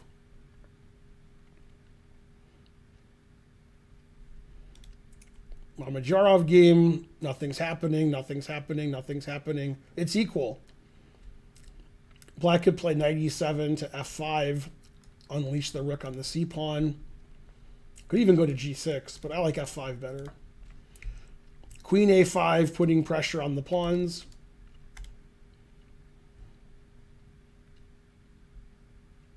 White could play rook d3, defending his pawn, then try to do a rook lift and attack the king. And that's what he's doing. So just an equal position. Benjamin Bach, black against Shakhriyar Mamedyarov. This is the semifinal game 1. And this is the Armageddon game from the previous round. And queen b3 was played, and the engine says, boo, boo. It hates queen b3. Queen b3 is a weird move, but all right. I don't hate it. Seems all right. Not a move I would have considered, to be honest with you. I would have played knight f3 and moved my bishop and probably king f2. Rook c1, c4. Queen b3 probably wouldn't have occurred to me. Okay, the players have the same amount of time. And white has a nice advantage here. Sevian still has a nice advantage against Kamsky. All right, Mamedyarov playing for the initiative. Rook e8, h4, put it in h. Wants to put something on g5, knight g5, bishop g5, rook g3, queen g4. Play for the kingside attack. Also, white could play g4, g5 and get an attack that way. The engine already slightly prefers white. It doesn't really like the move queen a5.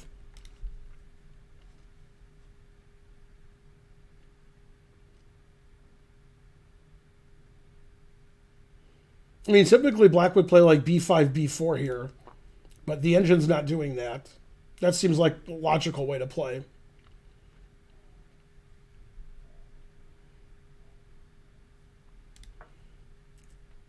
Okay, Sevian's playing on the queen side. Both sides are. Knight a6, a miss. Now it wants white to castle queen side. Wow. He played the move a4, controlling b5. Black Kamsky wants to play knight c5, it looks like, and keep his bishop here in case of knight b5.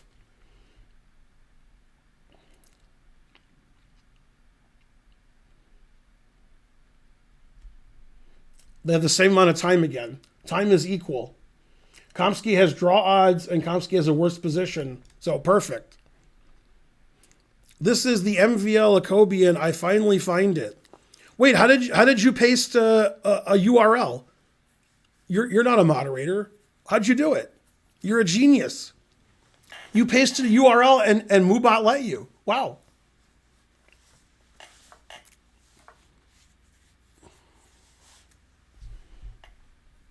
MVL Jacobian. Yeah, let me have a look at that.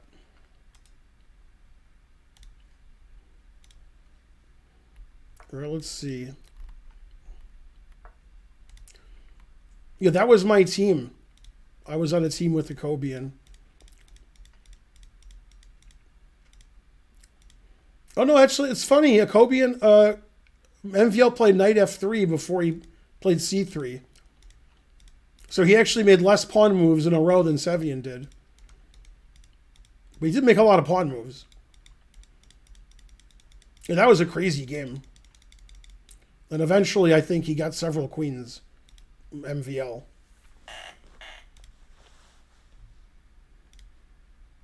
But it started out the same first 6 moves.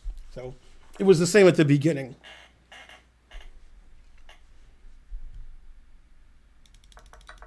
All right, let's see what happened here. A4, castles. A5.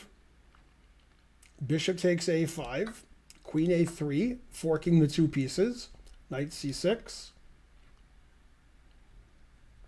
So the idea is after Knight C6, Bishop C6, Queen A5, I can take and play D4, and I have a double attack. That might actually happen.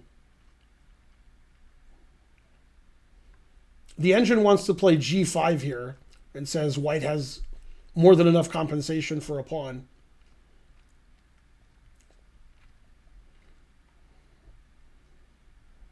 Okay, they have the same amount of time again. Amazing. Thanks for finding the game, the MVL game with the Cobian. I don't know how you guys are able to put the thing there. White has connect 5, so he wins. Yeah, white has a real good chain here.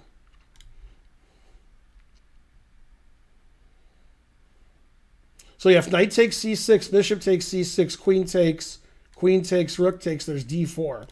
Most of you can't see that, so I'll do it. And then d4 attacks the bishop, and it attacks the rook by discovery. And then after rook g1 takes here, it still says white is slightly better. Black's up a pawn, but he can't hold this pawn. So it still likes white in this position. That could happen. Probably not, but maybe. Sevian's been thinking for over a minute and a half here. He's calculating. And let's see the Mamedyarov game with Bach. B5 was played. That's what I said, B5. That was my move. B4. Queen A4 question mark. No. Now it wants white to play knight H2. Knight H2 is a weird move. Yeah, knight E5 is a more human move.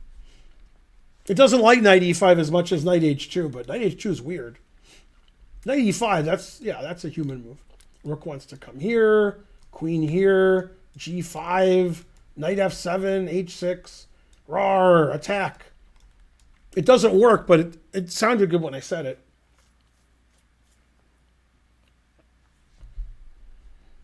Okay, so this position again is around equal. Let's keep an eye on the Sevian game. Okay, he played knight 2 to F3.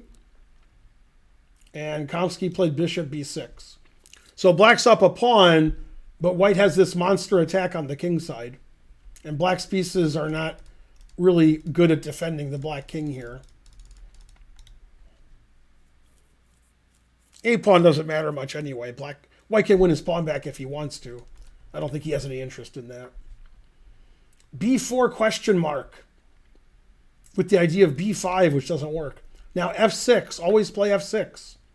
No, knight takes D4 question mark. Man, this knight's terrible now. What a terrible knight.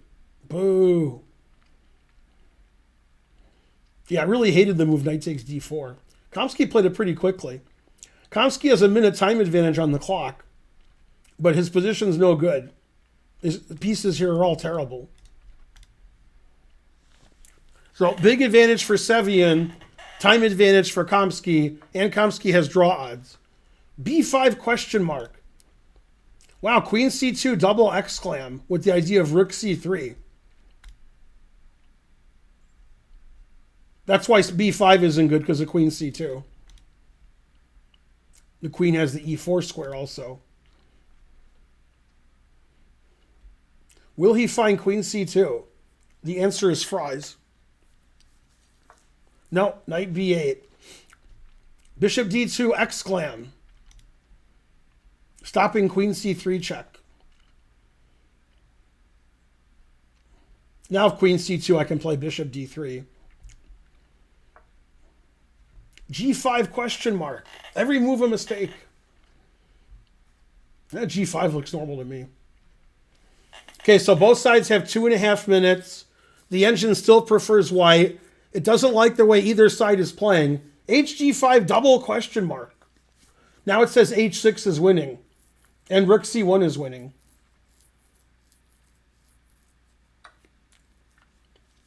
Knight G5 it doesn't like so much, but still says white is winning. Yeah, this king doesn't look very good. I got bishop D3. I got queen D3. I got H6. These pieces aren't defending the king. Boy, the computer's really mad. It says accuracy 77 for white and 74 for black. Dang. Makes me feel better about myself. So if we play queen D3 after trading bishops, then he has to move queen C2. So rook C1 first. If I play queen D3, you have queen C2. Stopping the mate. Now we play queen D3. And now white's just winning. Black's up 2 pawns, but white has this mating attack. Threatening mate. Both sides have exactly 2 minutes. And by exactly, I mean, around 2 minutes. It's looking bad for Gata. It's looking bad for Karen. The Sam Sevian train is coming home. Although we both got the Geary match wrong. Let's see. My brother texted me.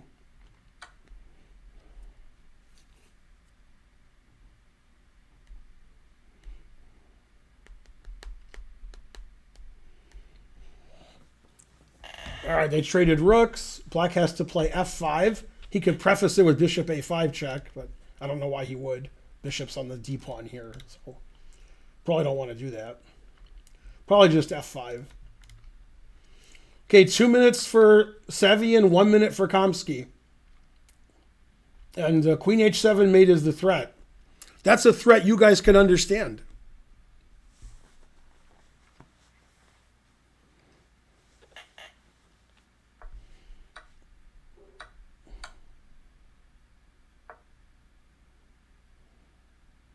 Yeah, queen h6 check and rook g1 is winning.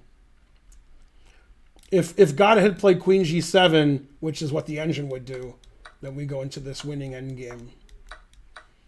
And, okay. Completely winning for white. It says +3. Rook g1 check. Rook g7. Rook takes b7. White's just up in exchange and all these pawns are falling. So this says +4 for white. That's what Kamsky should have done. Now he's going to lose much worse. Okay, so queen check. Or he played rook g1. Even better. Yeah, rook g1. He could have played queen h6 check and then rook g1. Either way is good. Knight f7 check. If rook takes f7, queen g8 mate. So rook queen takes is forced. And now if queen h7, queen takes rook check. So he resigned here. So nice attack at the end by Sevian. Sevian wins against Kamsky.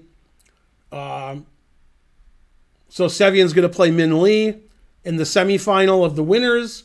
The other semifinal of the winners is this game, which is going on right now. Okay, let's go back to knight e5. He played knight takes e5. Bishop takes e5, bishop takes e5, queen takes e5. Queen c2 question mark, forcing the rook to g3. Threatening mate. But he saw it, g6. Now he's going to play h5 and put it in h.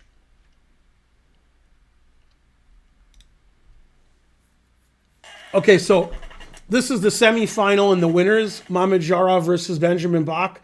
The other semifinal is Sam Sevian versus Min Lee. And those are the 2 semifinals and the winners. h5 was played. He can play either rook takes c3 or queen f5. He'll play one of them. I don't know which one, but he'll play one of them. Otherwise, h6 is just winning. After rook c3, h6, I could play king f8. I'm not a fan of that. So he's going to play queen f5. I have spoken. Us Benjamins think alike. Yeah, he'll definitely play queen f5 because rook c3, h6, king f8 looks terrible for black. The engine says this is actually the best move, but come on. You kidding me? Use passcode. No. Quick break, starting the second. Yeah, I got all that.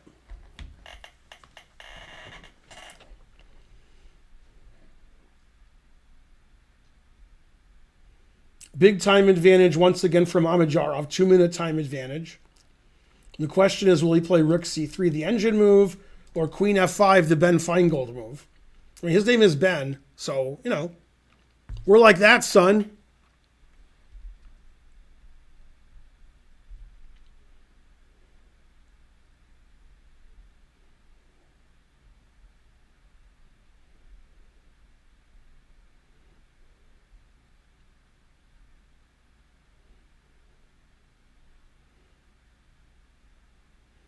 Well, he's not going to move. Okay, let's see if I mean, they can't have started yet, Sevian's game. Andrejka and Kramnik are playing in the losers. Makarian, Theodoru. Kuzubov, Santos, Latasa. These are the losers' games. Bortnik, Lupulescu. And those are the losers' games that are going on right now.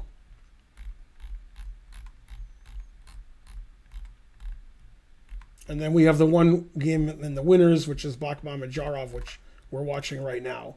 He did play rook c3. The engine said it was the best, and then it says question mark. Man, the engine's tough. Yeah, I don't like rook c3. I wouldn't allow this. Us Benjamins don't think alike. The engine says black isn't losing here. It says black is okay. It's just worrisome that like queen check, queen takes, and the h pawn is so strong. But black had to get counterplay, I guess. So the engine liked this move. Then it said question mark. Now it likes it again. It says that white's only slightly better. That's too hard for the engine.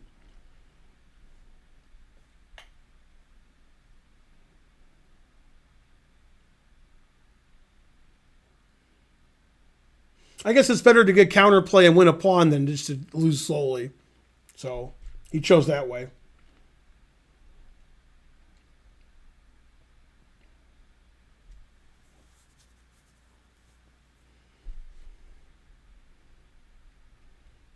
Two-minute time advantage for Mamajarov against Benjamin Bach. We're awaiting the start of the game between Min Lee and Sam Sevian. They're playing in the other semifinal. The four semifinalists are Min Lee, Sevian, Benjamin Bach, and Mamajarov. The other players today and the winners are playing in the losers section. They haven't started yet.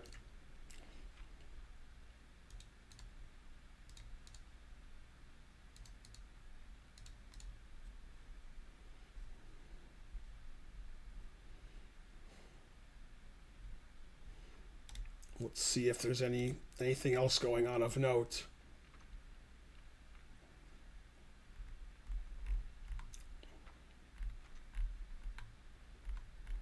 Bakhmamajarov.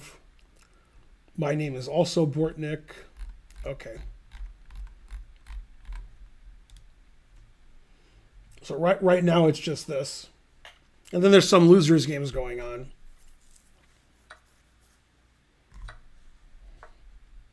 Yeah, this is what the engine wanted to do. Rook takes and rook e3. Then the queen can come in here or here. The rook can come to f3, etc.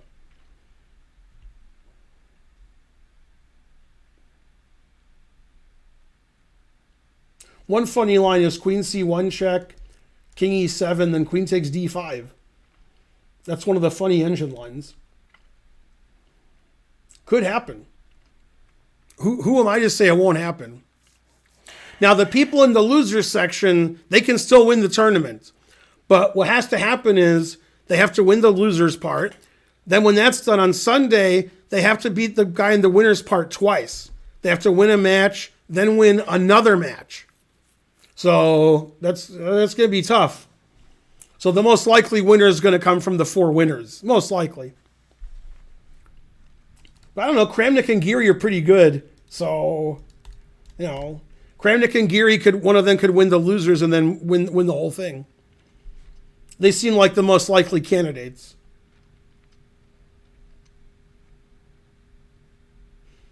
Benjamin Bach, what are you doing? You can't you can't do that. You can't have 20 seconds against 3 minutes. Come on, you got to move. It doesn't matter if your move is good. You can't lose on time and blunder. Ugh. Terrible. Queen C2, that's the engine move.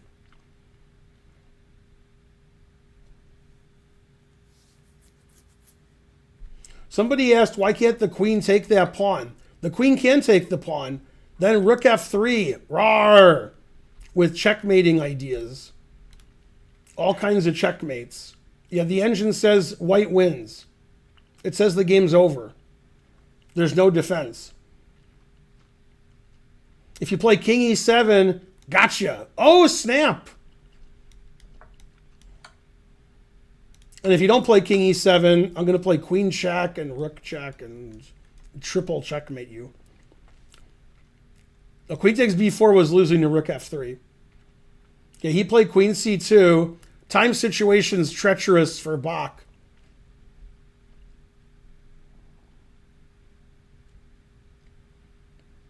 Wants to play queen f5. Okay, g3 was the engine move. So if you play rook f3 here, I play queen c1 check and take your h6 pawn with check. If you see what I'm saying. So he played g3. That way his king has the g2 square and he won't have to lose his h pawn. The engine actually likes this move. Okay, he played queen f5. The engine doesn't like that. Now it says this check and this check are both good. I mean, that's the obvious reason to play queen c2, is to play queen f5. Rook c3, engine likes that. The engine loves the way Mamedyharov's playing. 3 seconds, 2 seconds, 1 second. Wow, he did it with 1.4 seconds. Or with 0.4 seconds. Wow, king d7. Now the engine wants to take the pawn on h7 because that pawn's annoying. Wow, he did it with 0.4 seconds left. He'll play rook f3.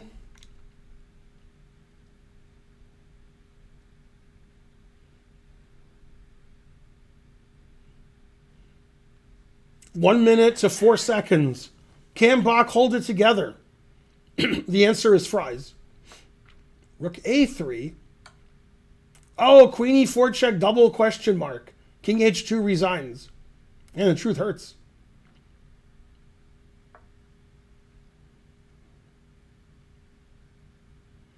Yeah, that was a nice move, rook a3, coming in this way.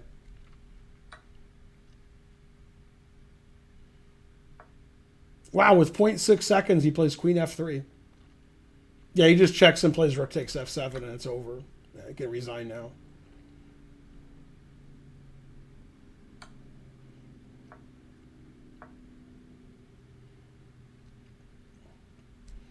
Well, nice win by Mamedyharov. He wins the first game of the semifinal. Benjamin Bach has to win the second game to stay in the winner's bracket.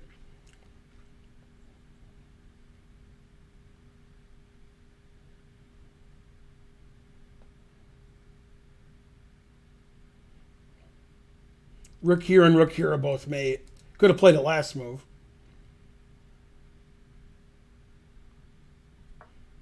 Yeah, played this move. That's good enough. And he lost on time, but mate's coming, so nothing to do here. He lost on time when he was getting mated. Queen f7 is one of the best moves. Man, that's tough. The truth hurts.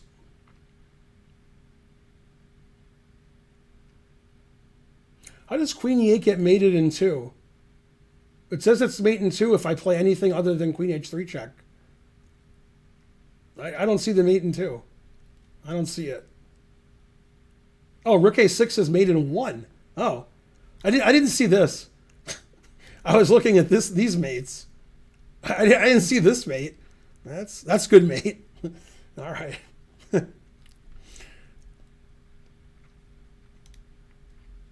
Okay, so the Sevian game should have started with Min Lee. That just started. I missed it by 1 second. All right, this is Sevian and Min Lee. After C6, Sevian goes into the tank. He's never seen C6. This is semifinal number 2. The other semifinal, Mamedyarov, Benjamin Bach. Mamedyarov won the first game. So Bach has to win or he's thrown to the loser's bracket. There's 4 semifinalists. Sevian and Min Lee, this is their game 1. And Mamedyarov and Bach, they've just finished their game 1, and Mamedyarov won.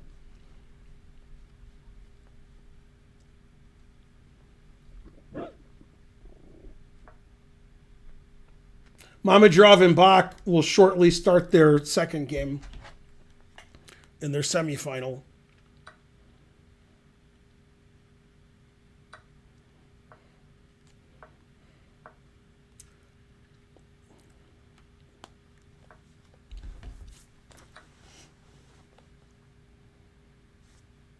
So let me go back here because I missed it.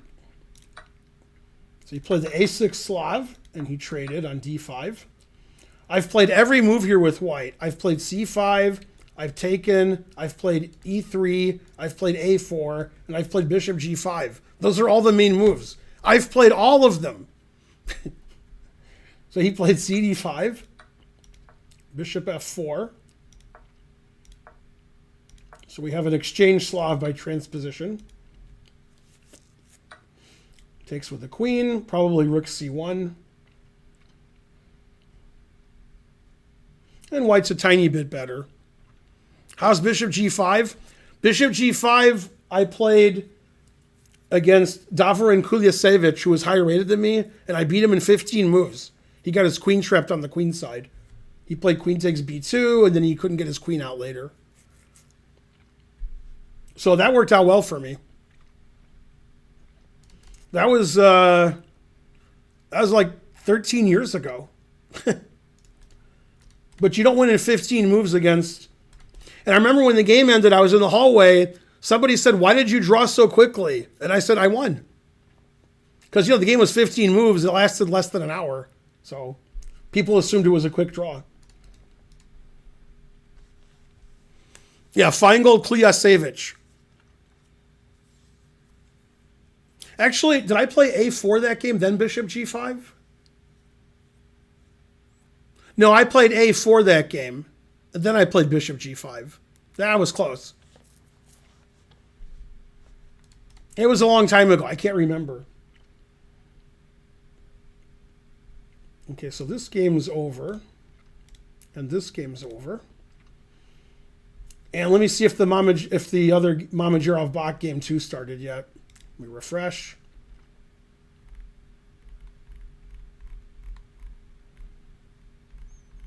Mamedyarov. It did start. Well, they started already. Okay, so this is Mamedyarov and Bach. Bach has the white pieces. White has to win, or Mamedyarov goes on to the finals of the winners. The finals of the winners isn't the finals. There's a grand finals, which meets the winner of the winners and the winner of the losers. And the winner of the losers has to beat them twice. They have to win the first match. It's a 4-game match. It's not 2 games. This is on Sunday. And then if they beat them in the 4-game match, then they play another match. If the winner wins, then it's over. So the winner of the winners and the winner of the losers play on Sunday, and the loser has to win twice.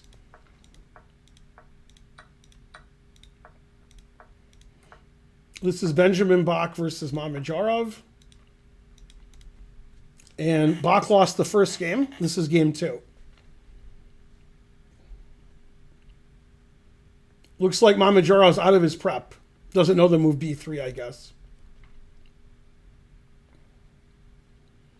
And white needs to win this game or he loses the match. Wow, Sevian hasn't moved yet? He's been thinking 3 minutes in this position. I guess when he thinks a long time, he sees a lot. What was the funniest win I had?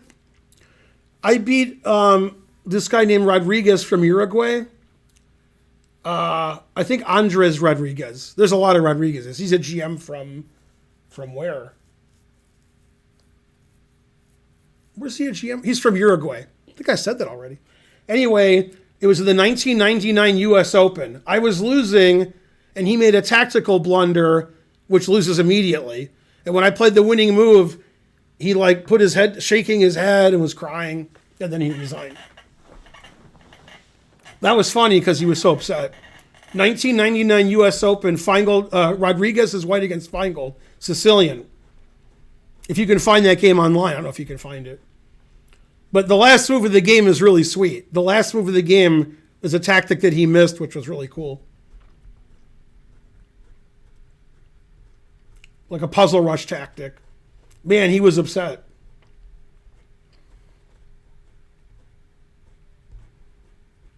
Are there any openings based on Dragon Ball Z? This is the kind of chat I get. You guys got to donate more and chat less. I can't believe that White did move. He played Queen B3. Sevian always plays Queen B3. I never know why. I guess he wants to play Rook C1 and not let the guy play Queen B6. Wow, the engine's saying E6, Rook C1, Queen C4? Queen C4? Wow. Wow, if Black plays Queen C4 this game, I'll be shocked. Shocked. Okay, Mamedyarov tried to punish B3. Plays E4. E4 is fine. And now Benjamin Bach's thinking a long time. As if he doesn't know the move E4. I mean, if you play B3, you should know E4. E4 is the most testing. These guys got to remember their theory better. It says knight G5 is equal and knight E1 is better for black. Then H5, roar, attack. I mean, knight G5 is the principled move. Then queen D5, H4, etc. As long as everybody's moving their H-pawn, we know we're playing the opening right. E6 was played by Min Lee. White can play either E3 or Rook C1. I assume Rook C1 will be played.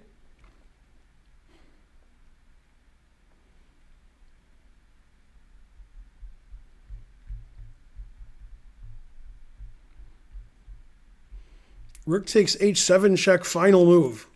What? Which game?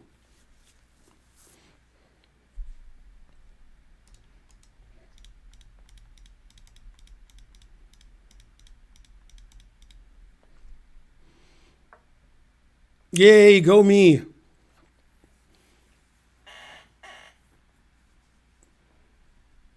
Yeah, our chess center was open 4 years ago. Wow, the engine says Queen C4 is the best move. I'll be shocked if he plays that. He means Rook takes E7. Yeah, that makes more sense. Yeah, he didn't see that coming. Queen E4, Rook takes E7. No, boo.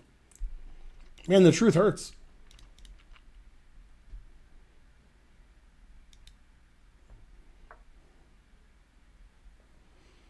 It's funny, when I played Rook takes E7, you know what I said.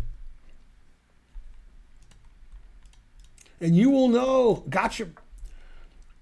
All right, let's see. We got moves in the other game. So Mamedyarov didn't play Queen D5, which is the engine recommendation. He played Bishop F5. Knight C3 attacking the pawn. That's a good move. Queen E7 defending the pawn. That's a good move. Man, these guys are good. So Bach needs to win this game or he loses the match because Bach lost the first game. Karen should be joining us in the next 30 minutes. Alt F4 Pro subscribed. Hooray.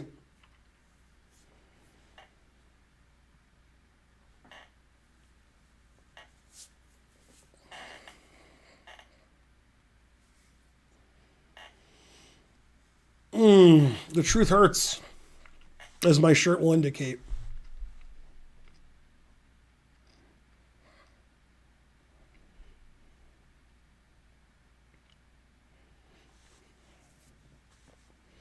All right, let's see. He's thinking queen c4. These guys always play the engine move. These guys are too good. Queen c4. He did it. Now white can take on c4 or play queen d1, defending his d-pawn. Queen d1 makes more sense to me, but the engine says this is a little bit better to take the queen. Big time advantage for Min Lee.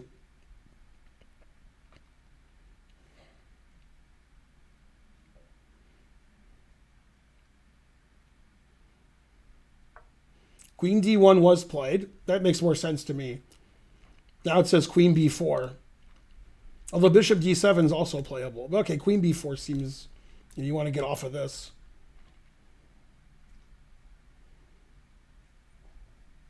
Really interesting exchange Slav.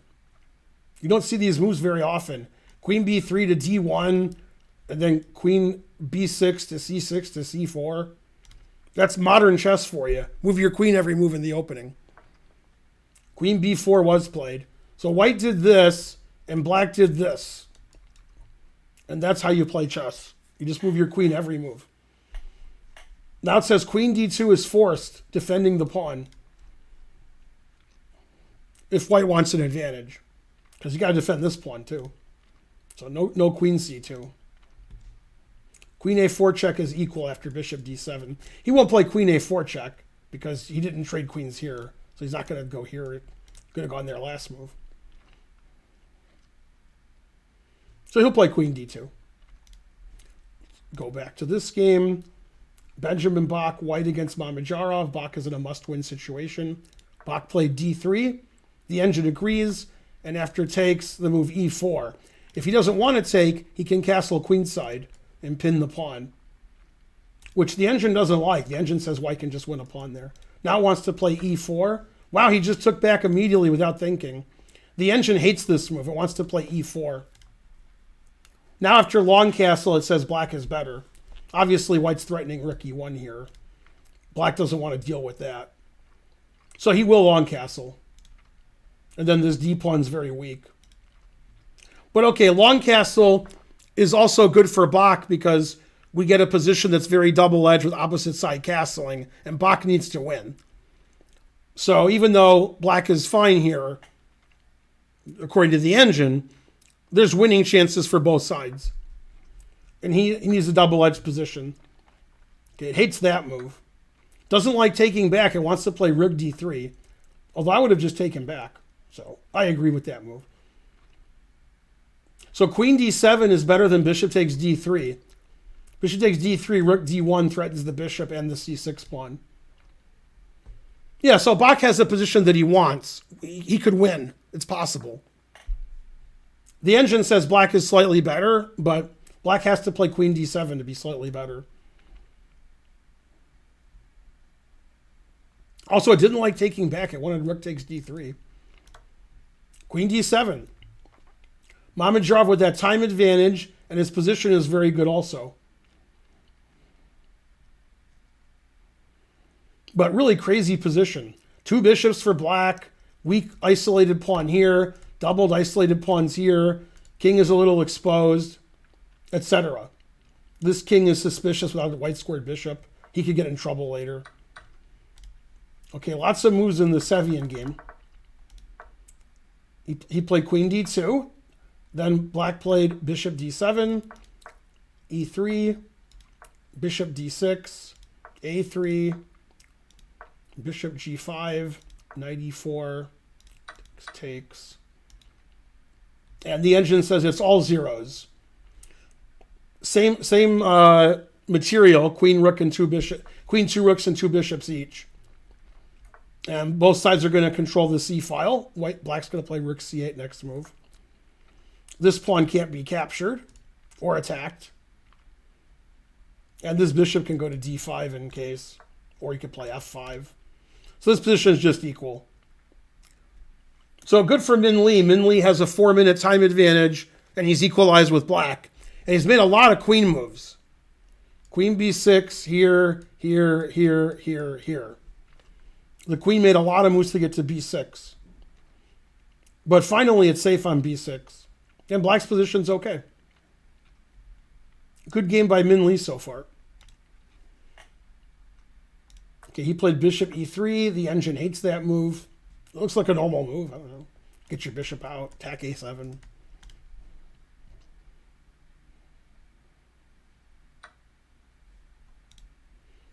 Trading the rooks.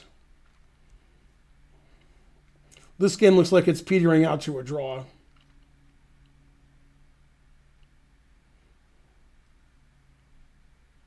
Probably slightly prefer black because the bishop has d5. This bishop is sort of weird here. Probably has to go back here and trade off. But okay, I mean, there's no reason that black would win. White has no weaknesses anywhere. So this should be a draw. This game should not be a draw. This game should be both sides winning and losing. h6 was played. Engine agrees. Mamedyarov only needs a draw to win the match, and he castles queenside and doubles his pawns. He plays like Mamedyarov. He can't help it. He doesn't play safe and solid and draw. He plays wild and crazy and gets a time advantage. That's what he does. He trusts in his analysis and his, his understanding. I think knight f7 just loses to bishop g4, and then I think it's over. So you can't do that. Yay, it's more sets of doubled pawns, although he'll take this. So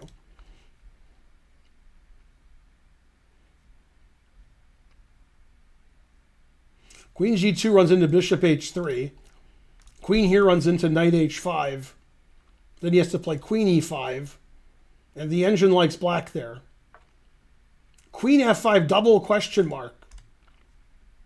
That is a weird move to play so quickly. Now after queen f5, it says white's slightly better. That's a weird move to play so fast. There's so many options in that position. And he just instantly plays queen f5. He likes to keep that big time advantage. So Mamedyarov likes to play quickly.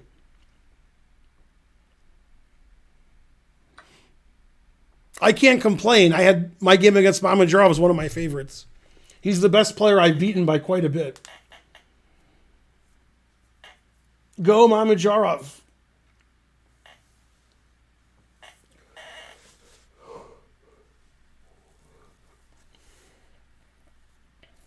What's funny about that match is after I beat Mamedyarov in the last round, thanks Tanid Skaki. Tanid Gliskaki. Thanks for the raid. What's funny about my game with Mamedyarov is after I won, in the last round, we had already won the match. So my opponent and I agreed to a draw really quickly, like in 1 minute. And then I watched the game Wesley So versus Mamedyarov because I wanted to watch that game, but if I'm playing my game, I can't. And that was a great game. Like pawn promotion, queen sacrifices. It was a great game. And Mamedyarov ended up winning. But I mean, our team already won, so it wasn't a big deal. But yay! Pawn structure chess. This position goes on the cover. G takes f6.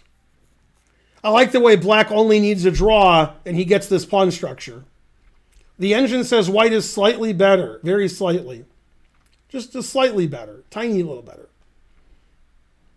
Because, black has the two bishops. So 2 bishops is 2 bishops. Also, black has the 5-minute time advantage. Wow. This is important. Benjamin Bach's not going to win if he has 30 seconds on the clock and Mamedyarov has 6 minutes. Yeah, Benjamin Bach just playing too slowly this match. Okay, and this game should be a draw. Yeah, he played bishop h4 to g3, which is what I thought he should do.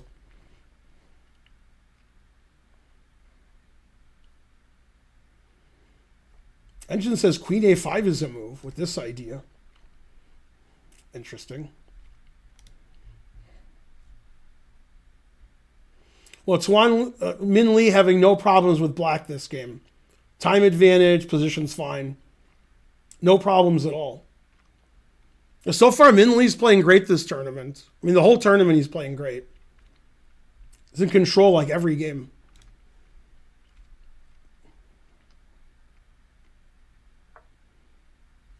They made a move. Queen c1. Pretty passive. But he's just saying black can't win. I just chill. And black can't do anything. It's hard to argue with him. I don't see how black can win. I don't see how white can win. Someday he'll make this threat. Bishop takes a6. But I don't know when. Someday.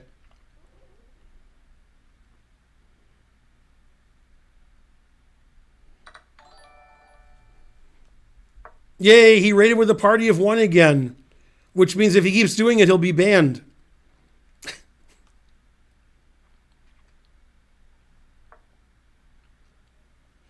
Yeah, stop raiding with a party of one. The first time is okay, then that's it. Okay, so we have this game.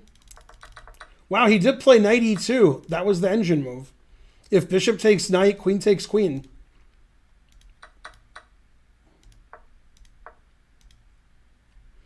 Yeah, white's slightly better. Black's pawn structure is just terrible.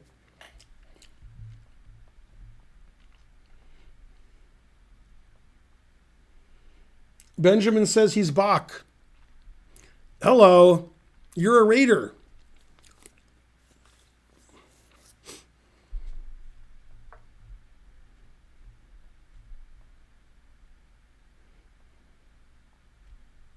We have a move in the other game. They traded bishops on g3.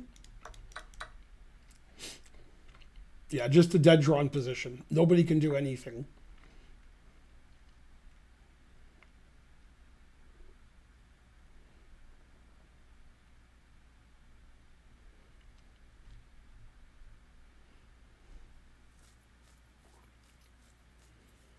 It's almost time for bishop takes a6. Almost. What's funny is after bishop a6 takes, if black wants to, we can play check and perpetual check.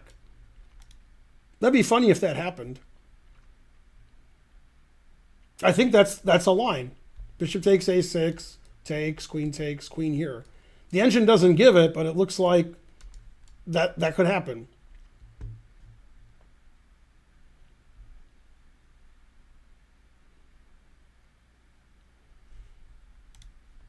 Okay, and then played rook c4, h5. Put it in h. Yeah, white has a nice advantage here. Black has a terrible pawn structure. But white's time usage is quite bad. Ooh, h3 it doesn't like, because I can play bishop takes and draw. That should just be a draw. He'll probably do that too. Bishop takes and bishop takes here.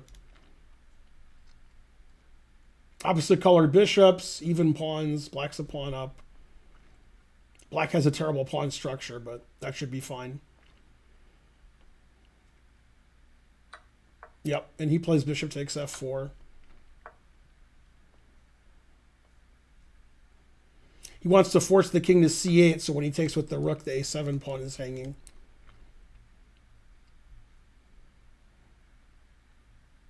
You can play either way. They're both okay. All right, let's see. Bishop c4, b4. It's just completely equal. Nobody could ever win. There's no winning plan for either side. Nobody can do Vishwa nothing. All right, now this game's different. Bishop takes h3 will be played, etc. I guess he wants to play rook a4 and take this pawn. But this pawn's also hanging, so I don't know. White loses all of his pawns. How's he going to win?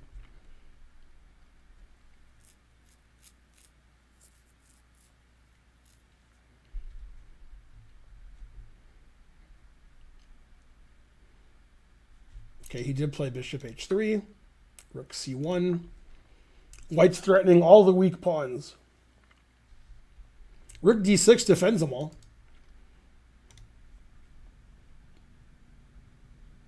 Seems like a reasonable move.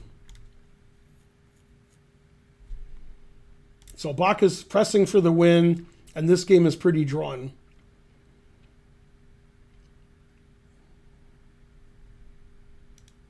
h5, queen c3, queen c7. And they agreed to a draw here. Game ended. Because nobody can do anything. So, okay, draw agreed. This was game one of Sevian versus Min Lee. Min Lee has white the next game. Pretty solid draw from Min Lee. And they'll play the next game shortly. And Bach needs to win this game. This is game two of the semifinals. Bach needs to win. And then if Bach wins, they play an Armageddon game.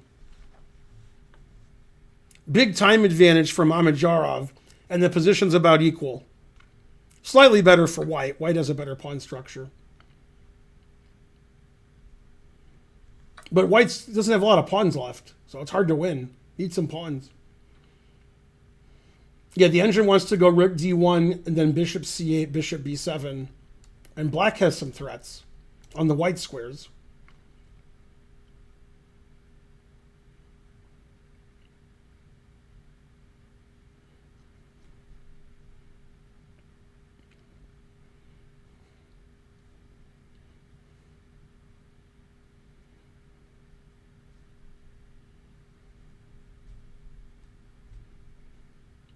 In the other semifinal game, Sam Savian and Min Lee drew a very even game. Nobody really had an advantage that game. Good defense from Min Lee. I predict king h2. Yes. Okay, now black's threatening bishop here. Then white would have to play rook c1 to save his rook and stop the mate. So he could take this pawn if he wants. All these pawns can be captured.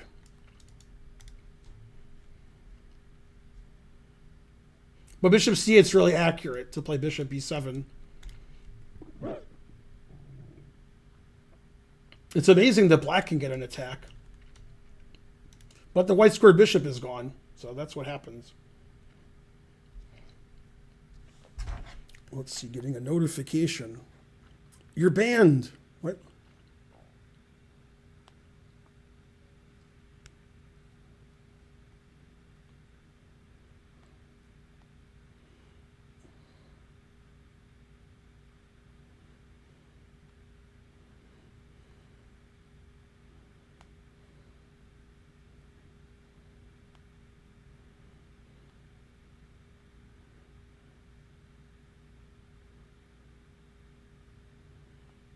Oh yeah, Luke Wittons, that's right. Just reading Twitter. No, Benjamin Bach, what are you doing? You can't do that. You can't think forever on every move. Your flag will fall. You'll blunder when you have 10 seconds left. No. Terrible. I'm not saying that I wouldn't do it, that I wouldn't lose on time and play slow, but when other people do it, it's wrong. Okay, he played rook f6. After bishop b7, he'll play rook c1. Black could also play bishop b6, but he'll play bishop b7. Rook c1, that's going to happen.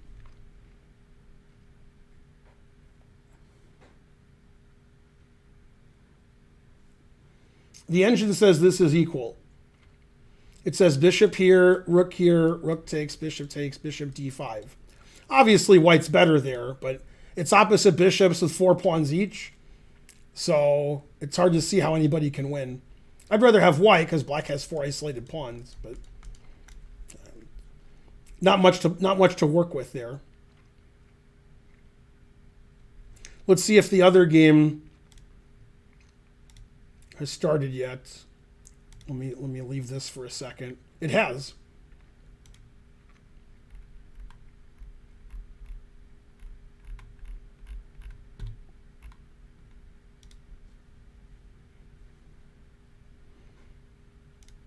Okay, so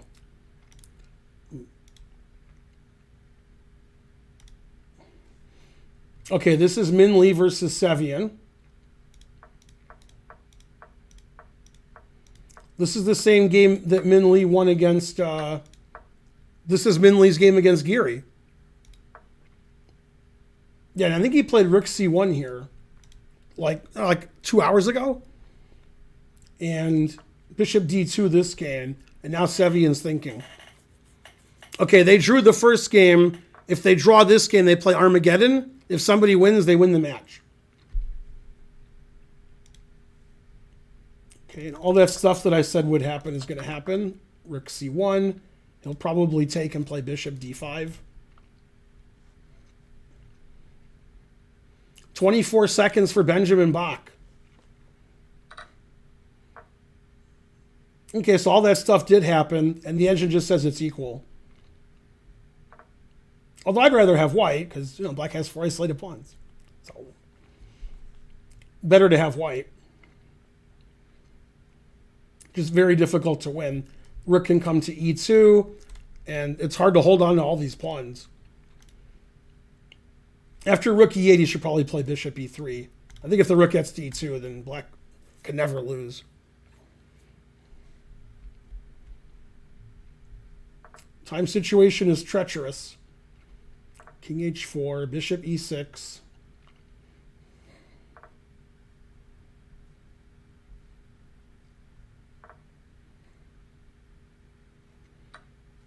Black wants to trade all the pawns off the board. I think the best white can hope for is rook and bishop versus rook. It probably won't happen, but that's probably the best he can do. Like in the best possible world.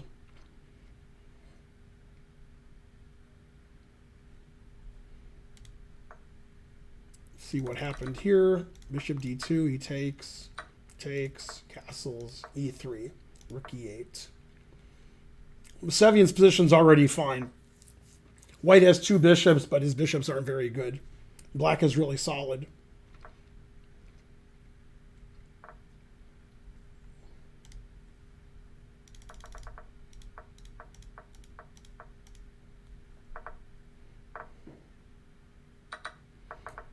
Okay, so white won a pawn, but black's going to play c4, and it's going to be tough for white. c4 is going to win this pawn.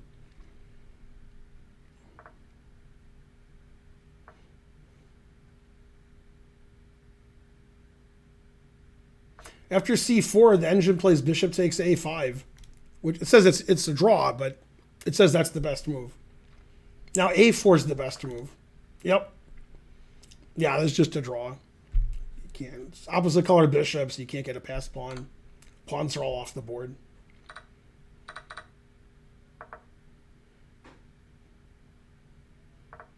Yeah, there's just no winning chances here.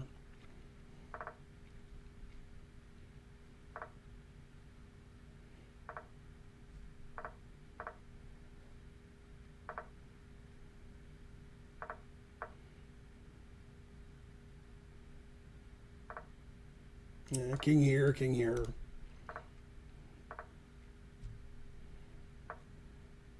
He knows it's a draw, but he's got seconds on his clock. He needs to win, so there's nothing for him to do.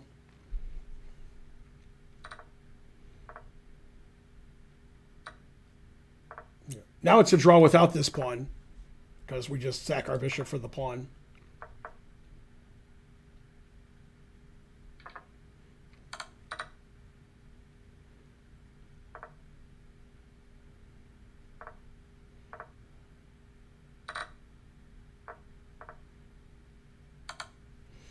And Mamedyarov wins the match against Benjamin Bach. Good defense in the endgame. And Mamedyarov is in the finals of the winners. He'll play the winner of the Min Lee Samsevian match. And Benjamin Bach will play in the loser's bracket next round. So Mamedyarov wins his match. And he's going to play the winner of this game. Whoever wins this game plays Mamedyarov in the winner's finals. Not the finals, the winner's finals. It's different. There's another final after the winner's finals. All right, let's see what I missed. He played a5, castles, c6, knight d2, knight d6, 4, bishop f5, b4, takes. And the engine likes white a little because white has 2 bishops. It likes the way Min Lee's playing this. I like white because white has 14 minutes to 10. That's me. So this is the last game in the winners. Unless it's a draw, then they play an Armageddon game. So let me go to some of the losers and see how they're doing. Andrejkin beat Kramnik in the first game. So Kramnik has to win the second game against Andrejkin or he's out of the tournament. Theodora Makarian drew their first game. They're playing their second game now. Kuzubov, Santos, Lassa both won games. They're playing in Armageddon now. Bortnik and Lupulescu both won, so they're going to play an Armageddon game soon.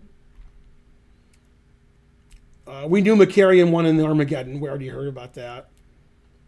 Okay, we know the Kamsky stuff, and we know this. All right, so we already know all this stuff.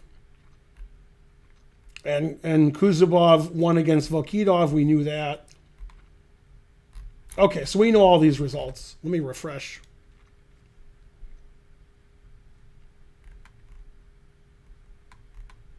We could put this game up too. And this game. Okay, so these are games 2. This is game 2 of the match. I think the first game was a draw. Yes. This is the losers bracket. Theodora Makarian. I think the first game was the first game a draw. Yeah. Okay. So this is the second game of their match. Whoever wins this game goes on, and the other one's out of the tournament. Gone. So either one of these players can still win the tournament. They just have to win this game and win all their matches. That's all. A lot of matches to win. It's not going to happen, but it could happen. Okay, this position's equal according to the engine, so they'll probably go to an Armageddon game. Kramnik lost the first game to Andrejkin. Kramnik has to win this game, but it says he's slightly worse. They have like the same material, but Kramnik has these 2 isolated pawns. So black is slightly better here, but Kramnik has more time. So there's a chance. No, Kramnik made a mistake. Bishop c2. The engine says boo, boo. That seems all right to me. All right, and this is the game in the winners. Whoever wins this game plays Mamedyarov in the winners final.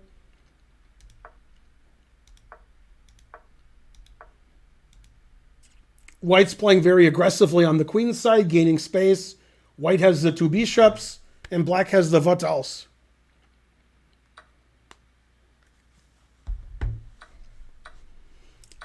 Looks like Savian's going to try to get a kingside attack going with his rook lift, and queen, and try to hold the queen side together.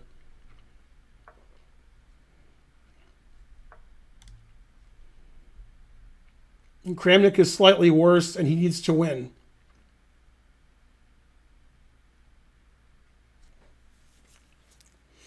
Although the engine says he's clearly worse, but the time situation is good for Kramnik. Kramnik in a must-win situation. This game is going to be a draw, and then they're going to play an Armageddon, Makarian and Theodoru. And black has some winning chances, but it should be a draw.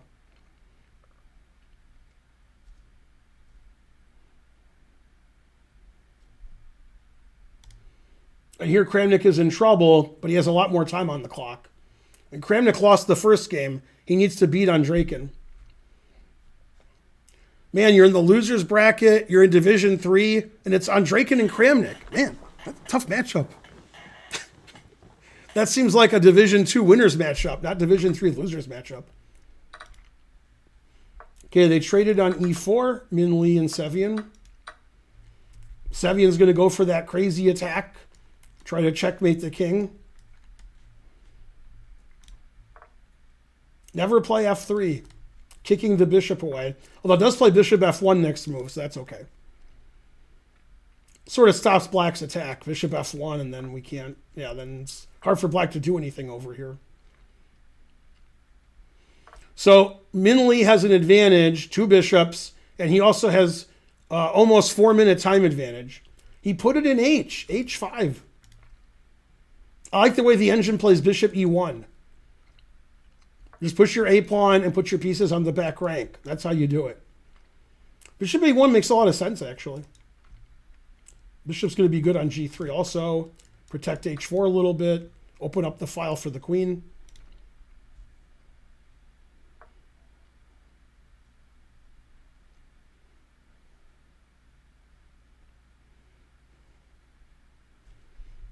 Okay, good position for Min Lee so far.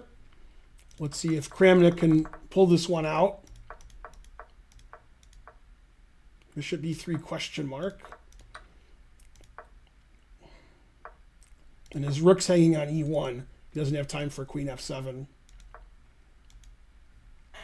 Well, black's a pawn up, and black needs a draw to win the match. But he has less than a minute on his clock. So, Kramnik has some chance. Not much. Rook d2 looks good. Yeah, it's looking bad for Kramnik. If he doesn't win this game, he's out of the tournament. Min Lee did play bishop e1. Always put your pieces on the back rank and push your A pawn and your H pawns. You got that, kids? That's how you do it. And make sure you play f3 too. Don't forget that. And put your rook on a7. That's active. So as long as you play like that, you'll be one of the world champions too. Kramnik does have a serious case of old, as does Gadakomsky.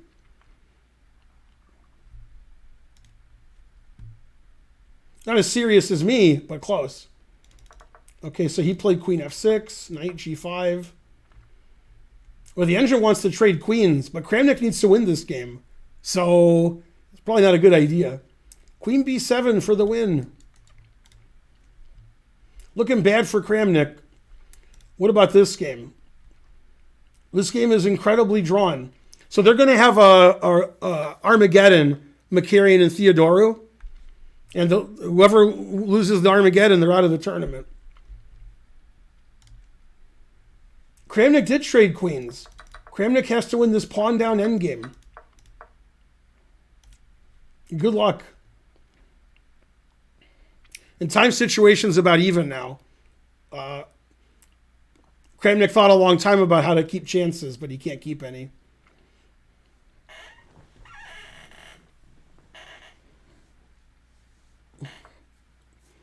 Yeah, but I'm American, so we say Min Lee.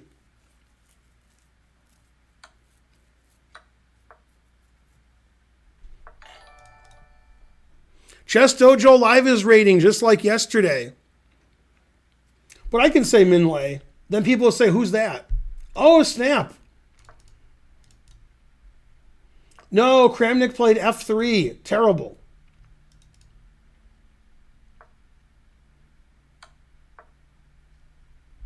Man, there's a lot of moves going on somewhere.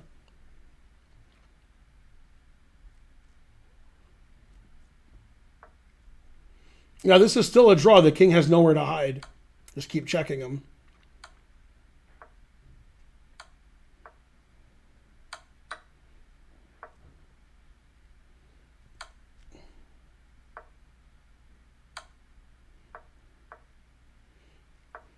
Yeah, this is like if the pawn was here and the rook was here. That's a known draw. This is the same draw. You can't win. It's a G pawn. If it was an H pawn, it'd be a draw. F pawn, you'd win because you could play F3 check. So the rook just goes up and down and checks the king when it gets to D3. There's no way to win this position. White knows that. So.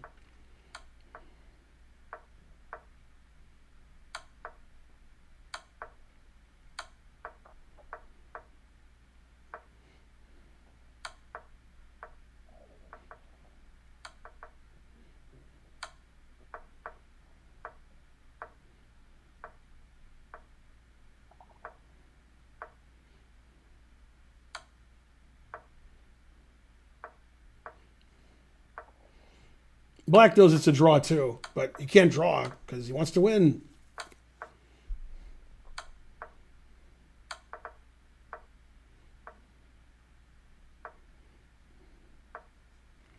This is the game that doesn't end.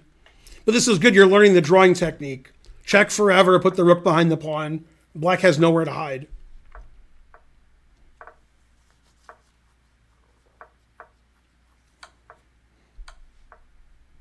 What Black's going to do is put his king here and move his rook away and try to win rook and pawn versus rook, which has no winning chances. It's a knight pawn. That's what he's going to do. Eventually, he'll just move his rook away and give the pawn away.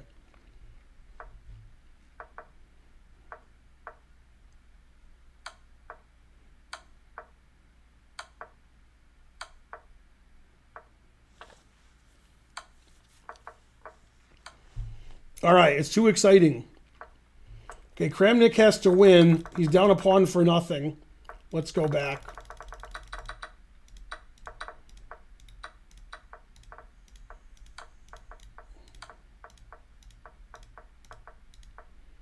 Yeah, he's just losing.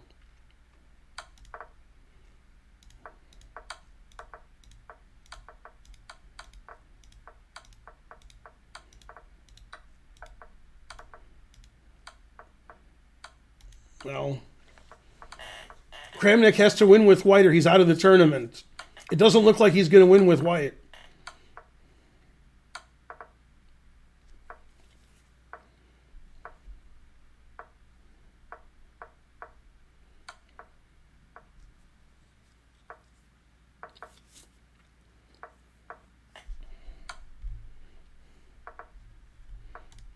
This game is still going.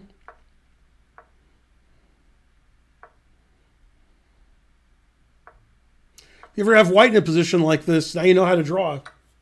Yep, and you give up his pawn eventually. Although his king's on d7, so that's not good. He's still playing for the win. Rook a2 check. Very insulting.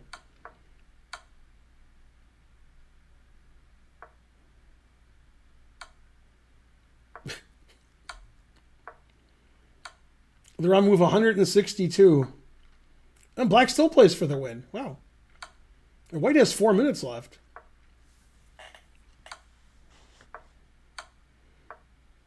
All right, he decided not to play for the win anymore. Or did he? Yeah, they drew. Okay, so they're going to play an Armageddon game next. 167 moves. And did Kramnik lose? Yeah, Kramnik resigned. So Kramnik's out of the tournament. Andreykin goes on to the next round of the losers. Man, tough tournament. Division 3, Kramnik's out. Okay, so what's going on in the winners game? Mamedyarov won the other match against Benjamin Bach. So Mamedyarov is in the winners section of the winners knockout. He's in the final of the winners, which isn't the grand final. There's another final after that. You think final means final, but no. Okay, h5, bishop e1. This is the last position we saw. Put it in h4. Bishop f2, rook g6. The engine likes Min Lei's game a lot. There was a song written by Min Lei before he was born. It was by Bob Dylan. Lay, lady, lay. The engine wants to play queen d1. I mean, always play on the first rank. Yeah, I mean, white has a nice bind on the queen side. This rook isn't well placed. The b pawn is weak. White has the two bishops. White can play e4 later. So the engine really likes white. White has 3 minutes extra on the clock also. That doesn't hurt.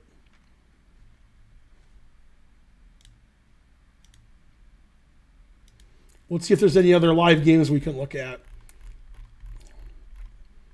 Let's see. Kuzubov drew his game with black against Santos Latasa. So Santos Latasa's out. Kuzubov goes on to the next round. Bortnik and Lupulescu are playing an Armageddon game right now. So Lupulescu has draw odds, and he started with less time. And White's clearly better here. White has better pawn structure, two isolated pawns here. And Lupulescu needs to draw to win the match, and Bortnik needs to win the match. And the loser's out of the tournament. And the winner goes on in the loser's bracket. Let's see if any other games are going on.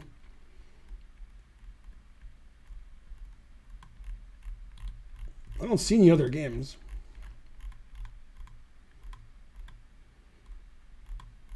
No, that's the previous round. So the only two games going on in the whole event in section 3 are these two. Okay, so this is oh, this game's over. What am I doing? Okay, this game is an Armageddon game. Black has draw odds, and whoever wins, if black draws, he wins, goes on to the next round of the losers, and the other guy's out. Tournament's over for him. He'll join Kramnik.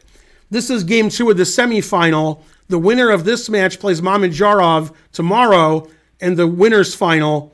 And if this game is a draw, then they play an Armageddon game. The engine doesn't like the way they're playing. Boo, boo. The engine's booing every move. These moves look reasonable to me. I don't know. I don't see what the problem is. I do like white a lot. This pawn's weak. This rook is defending the pawn. E4 can happen. Black doesn't really have any breaks. White has the two bishops. Black's knight doesn't really have any great squares. I can't play knight c4, which I'd like to play, because my knight can't get to c4. It's illegal. I'd have to play knight here, knight here, knight here, knight here, knight here, knight here. And I ain't doing that. Or I could play knight here, knight here, knight here, knight here, knight here, knight here. I'm not doing that either. So if the knight can't get here, where's my knight supposed to go? There's nowhere good to go. It's all defended. F5 isn't a bad square, but I can't get there either. I'd have to go here, here, here, here, here. Oh, that didn't even work what I did. Oh, yeah, that's right. Here, here, here, here, here, here. I'm not doing that either.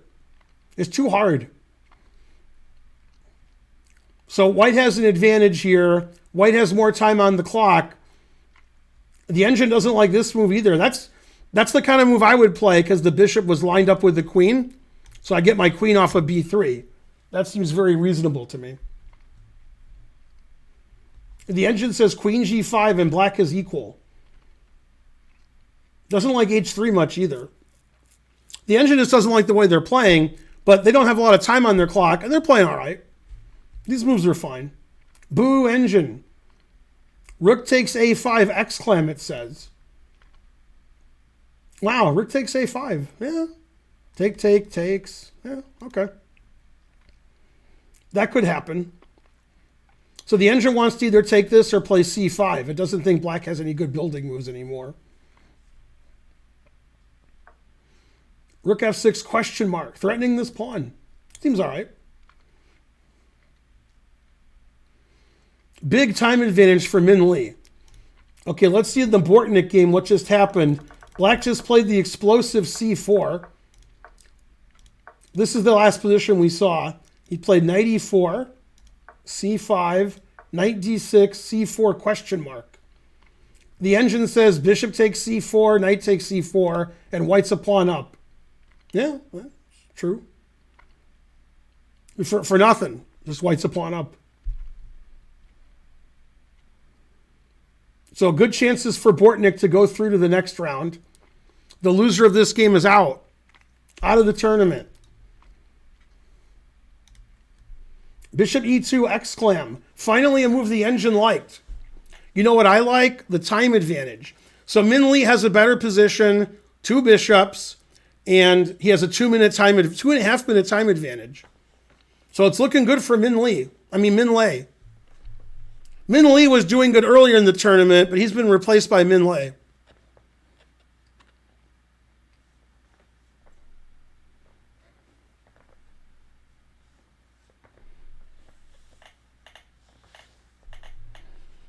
Hope you guys are enjoying the coverage. Sorry, it's Division 3. I'm a Division 3 commentator. What can I tell you?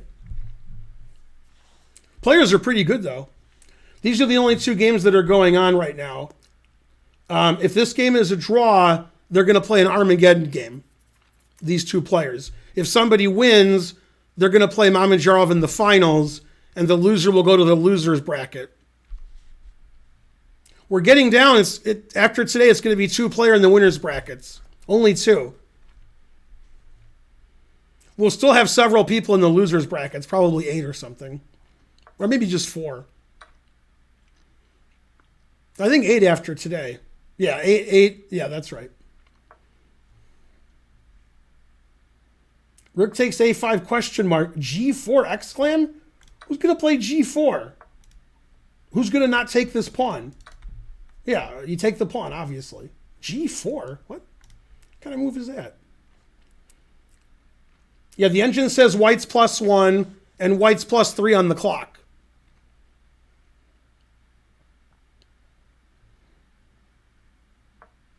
So slightly better for white and big time advantage on the clock.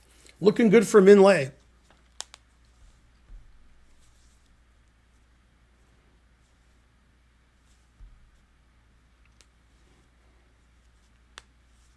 Well, Division 1, if I'm correct, I'm not saying I'm correct, I think has 8 players. And Division 3 had 32 players. So Division 3 is tougher to commentate. There's a lot more going on. But after today, we're going to have like at least 16 players eliminated from the tournament.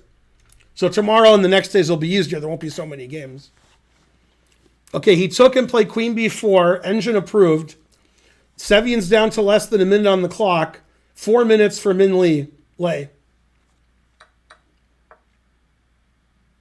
Yeah, just a solid advantage for white. Two weak pawns here. 2 bishops for white. And the rook is sort of out of play here on f6.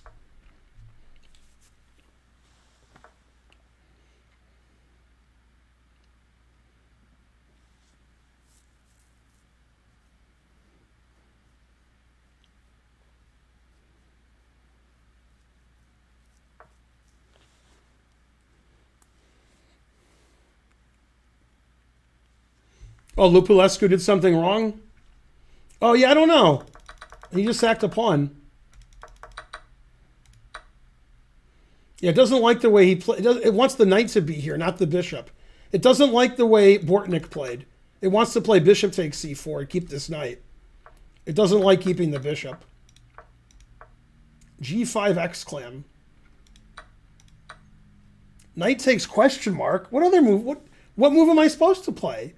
Rook G8? Who's playing Rook G8? Knight takes is what we're playing.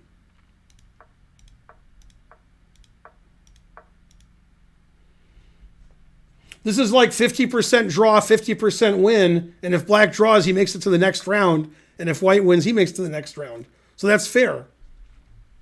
Rook 1 C2, I think, is forced. Probably it'll be a draw. Because rook and pawn ending. This pawn's weak. This pawn's weak. I have a passed pawn on the E file. Probably be a draw. Lupulescu has less time. All right, let's go back to the winner's bracket. Queen D4, Queen B8 question mark, it says. G4, he finally played it. Yeah, Bishop E5 looks good. Looks really good. Yeah, this is looking bad for Sevian. Uh-oh.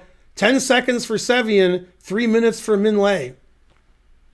Not good for Sevian. Not good. And his position's not good either. Rook B1, he wants to go to B8. Seems reasonable.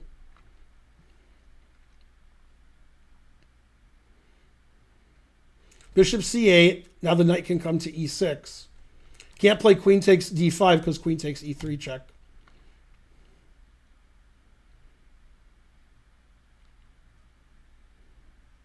Yeah, Rook B1 was an inaccuracy.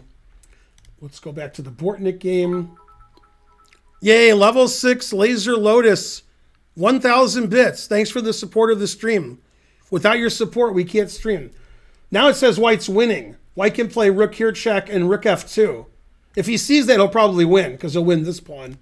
And then he'll have 3-1 on the king side over here. Yeah, this is good winning chances. Rook check and rook F2. Probably black missed that. I keep thinking white's going to win, then draw, then white's going to win, then draw. Probably black will win. That'll show me. Big think here from Min Lei. 9 seconds left for Sam Sevian.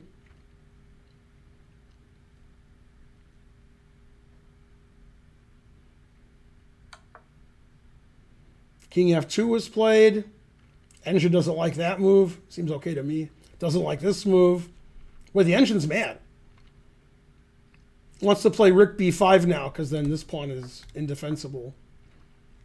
Rook doesn't like rook G6. That seems like the only move. And doesn't like it. What does it want him to do? Rook C6? Giving up this... Oh, because you have knight E6. Okay. So bishop G7, knight E6, so it wasn't a threat.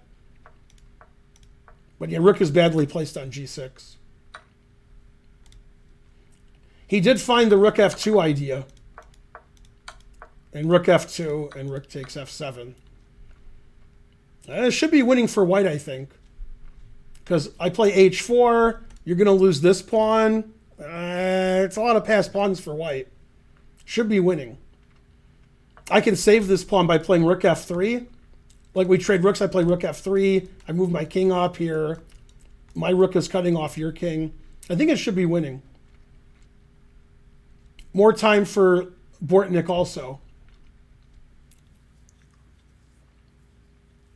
We're not going to know which Bortnick goes on to the next round because my son is also Bortnick.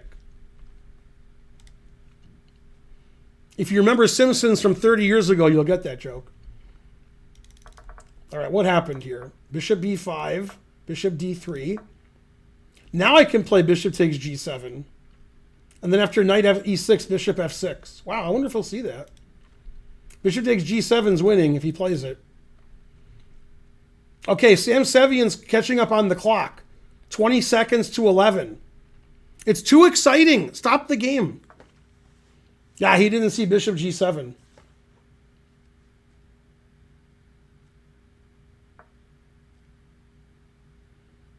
All three results can happen, but mainly white winning is the most common. Yeah, white's getting flustered here. He's not improving his position. Bishop h4, forced him to play f6. Good job. Black didn't want to play f6. That was good. It's Karen. You're coming at the right time. It's 20 seconds to 10. By the way, Kramnik's out. He lost in the loser's bracket. How old is he? 49? 48. 48? Yeah. Or wait, yeah, Kamsky's 49. Okay, finally he's equalized. They both have 12 seconds left. Wow, Sevian has a time advantage. That's crazy.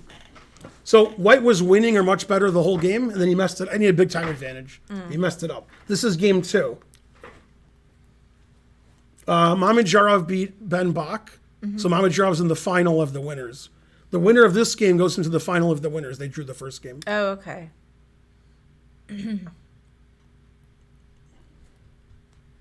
Yeah, Min Lee beat Geary. And then some. Yeah, this is just going to be a draw. I didn't think that was going to happen. Right, yeah. And Hey, I got the Sevian-Kamsky match right, although it was tough going.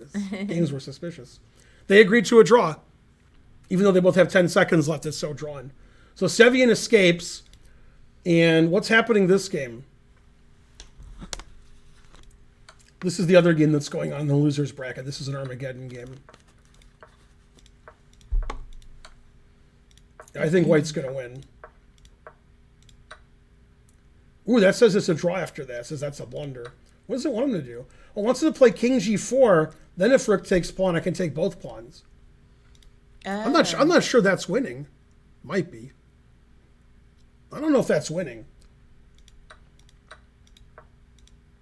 I thought white would win here because white has 1,000 pawns over here he can push. And I thought he'd win. But the engine says this is a draw. If it's a draw, black wins the match. So it's a good Armageddon game. I think this is the only game going on now. I don't think there's other games. The next game is going to be... Oh, is this an Armageddon game too? Theodoru versus Makarian? I guess. And Palu says, Karen, guess what Hans said when you guys rated him yesterday? I heard him say something about we were GMs. He knows us because we're grandmasters. That's why he knows Karen. Okay, this game ended in a draw. GM Karen. All right, what's going on here?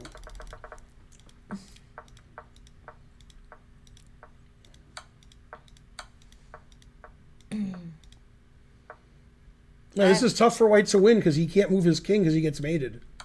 Yeah. So this is a draw. So black's going to win the match.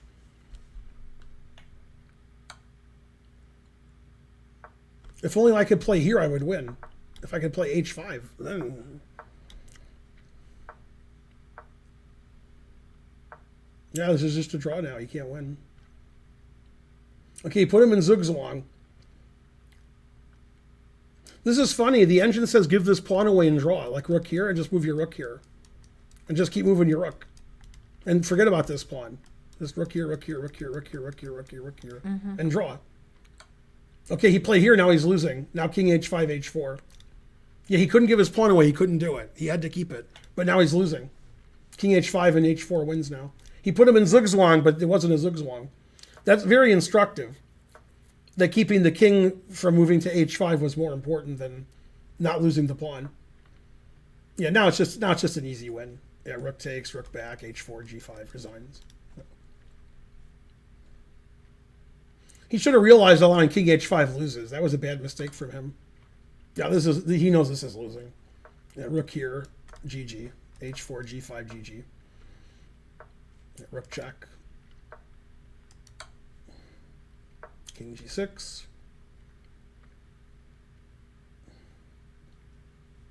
G6 is even better, it says. Yeah, okay, g6.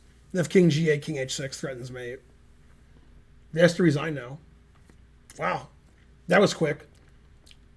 He didn't resign. No, he missed resigns. Now g7 wins, king h6 wins, rook check wins. Every move wins.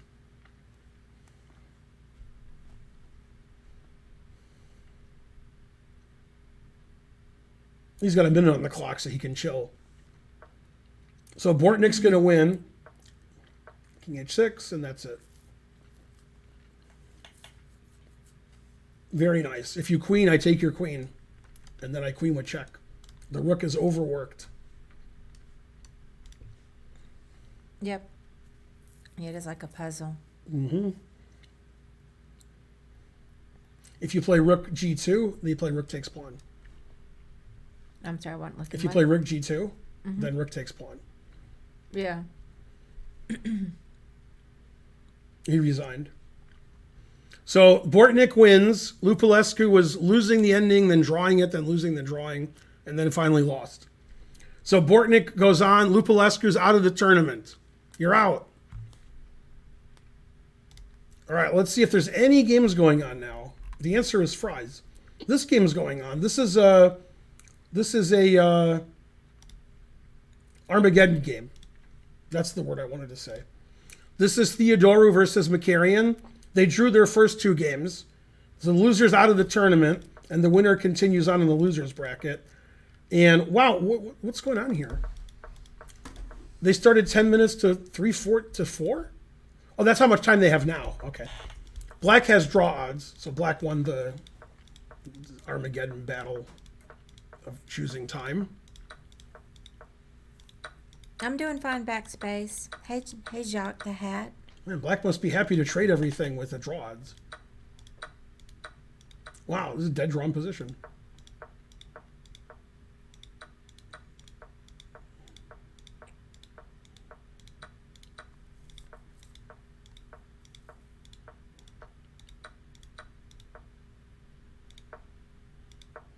And Black's better here because Black has a passed pawn.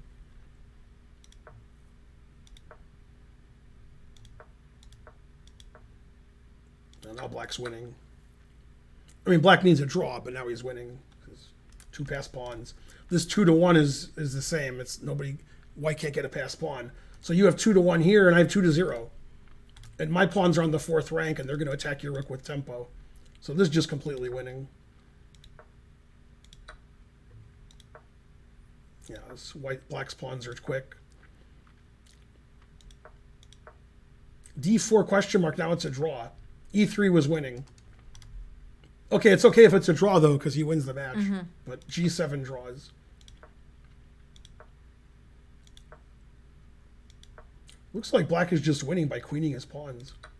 I'm surprised this is a draw. His pawns look really good.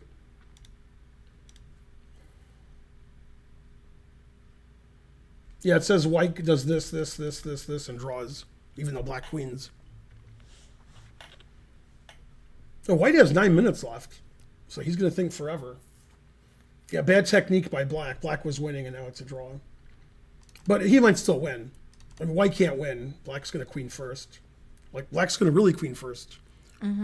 If Black queens first and White doesn't queen, then you can't. Nothing you can do. The way it could be a draw is like Black queens, White takes the queen with the rook, King takes, then they both queen. And then White can never win that position because White's king is here. Black's actually better there, and Black's down a pawn with the queen and pawn against these two pawns and a queen here. Because you can't get a passed pawn, my king can run over and win your pawns. This king is useless. Perpetual check everywhere. That's actually funny that queen and pawn is better for white, better for black. And if you trade queens, black wins. Black's king just walks over and takes these, and the king's over here. That's actually funny. That's how much stronger this pawn is than these two pawns. All right, probably the Sevian game started. Let me refresh. Well, actually, they have to bid. So they probably didn't start yet. Yeah, they have to bid on who gets what time and such. So, and usually they tell me what the bidding is on the Slack. Do I have a favorite to win the tournament? Don't say Kramnik. He's out. Mamajarov. Yeah, there you go. Now you're talking.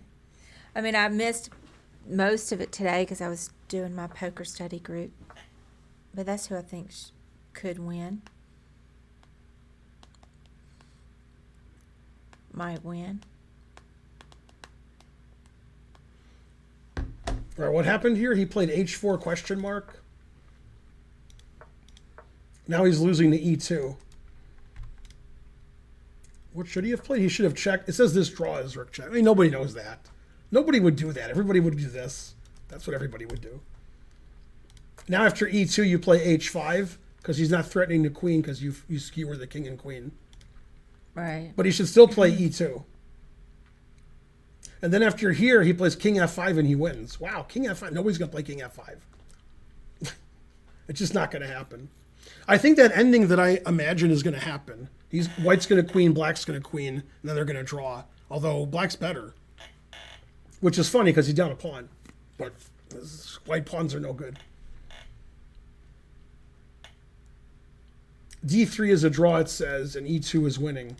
But the reason E2 wins is because after H5 I play king here, which is crazy. That's a crazy move. He did play E2, and he did play H5. So this move wins. This move is actually okay, it says, hanging the pawn with check, but he won't do that. I wonder how King D3 does. King D3, rook here, king here, here, queen, queen, here, here, here. No, then white wins. King D3 loses. What about King F3?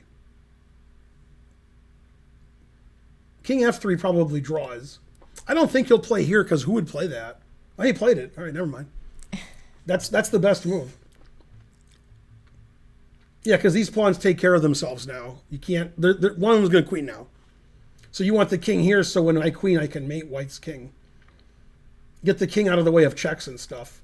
The black king is anywhere like here, white can check and take pawns with check. Now the king's away from the pawns. That's amazing that he found that. He only has 30 seconds left. And he found like the only winning move.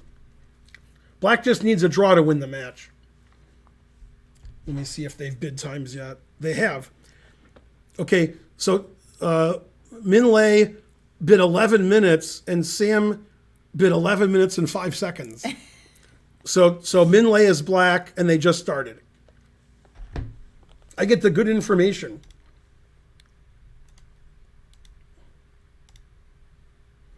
Okay, so Min Lei has draw odds, and this is the last game of the semifinals for the winners. And the winner of this game, or if black draws, the black wins, plays Mamedyarov in the winner's final. There's two finals. There's the winner's final, then there's the grand final.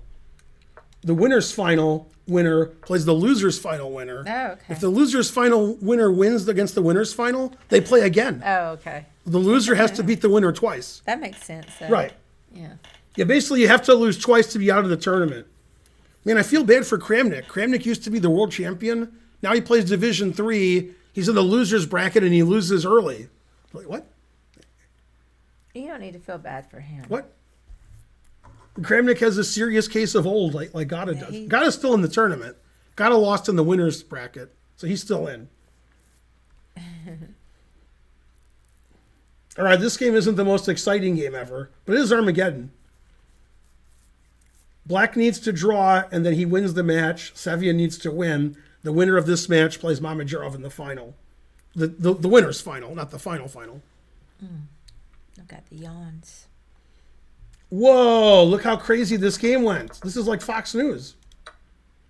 Wow, they made a lot of moves. Okay, so they play king f5, rook e8, d3 obviously, d2 obviously.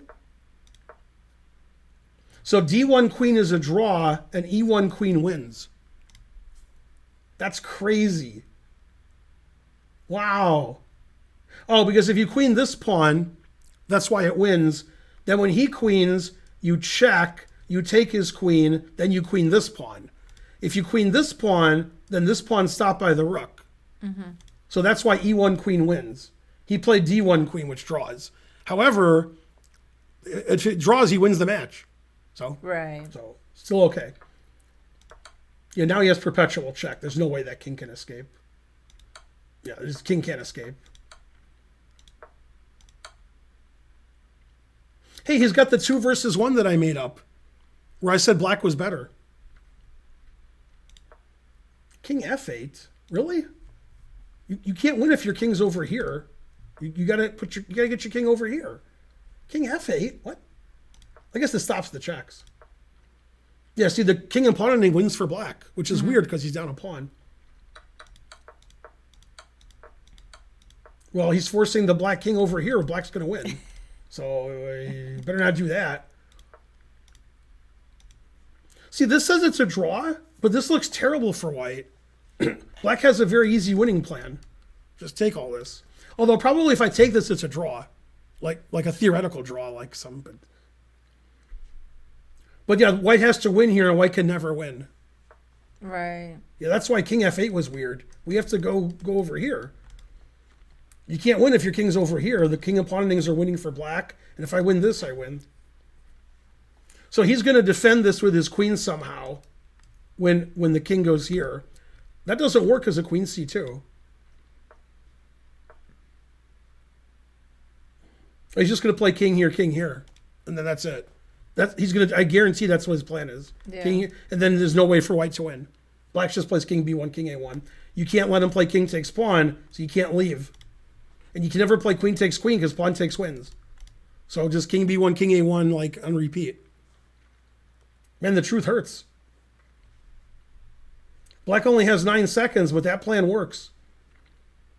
He could have also drawn by playing queen b2, and then, yeah. Yeah, okay, play queen b2.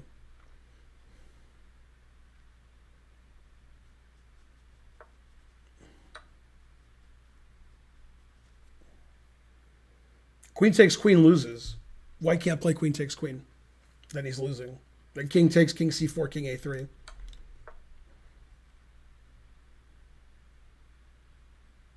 Yeah, now black just checks forever. Or you could just win the pawn. Also good. Yeah, king c4, queen a6 check. Oh, black only has 5 seconds left.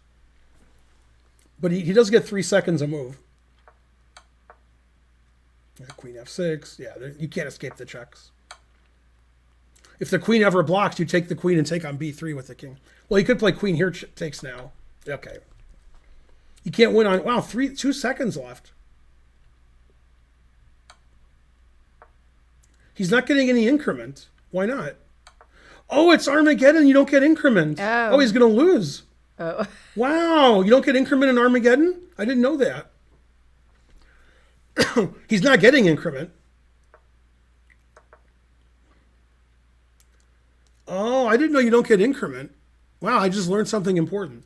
Or you're supposed to get increment and they have the wrong time control. Also funny. Wow, white's going to win this game because black doesn't have any increment.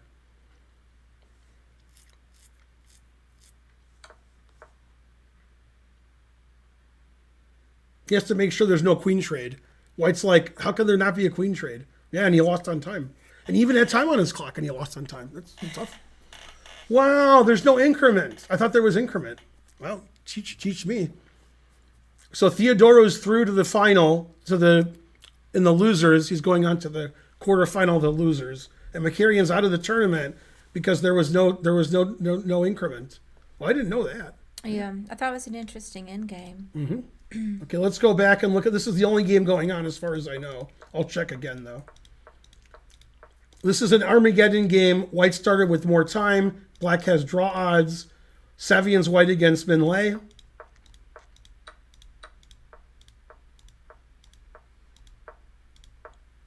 Yay, Aussie Streams. Got their weed.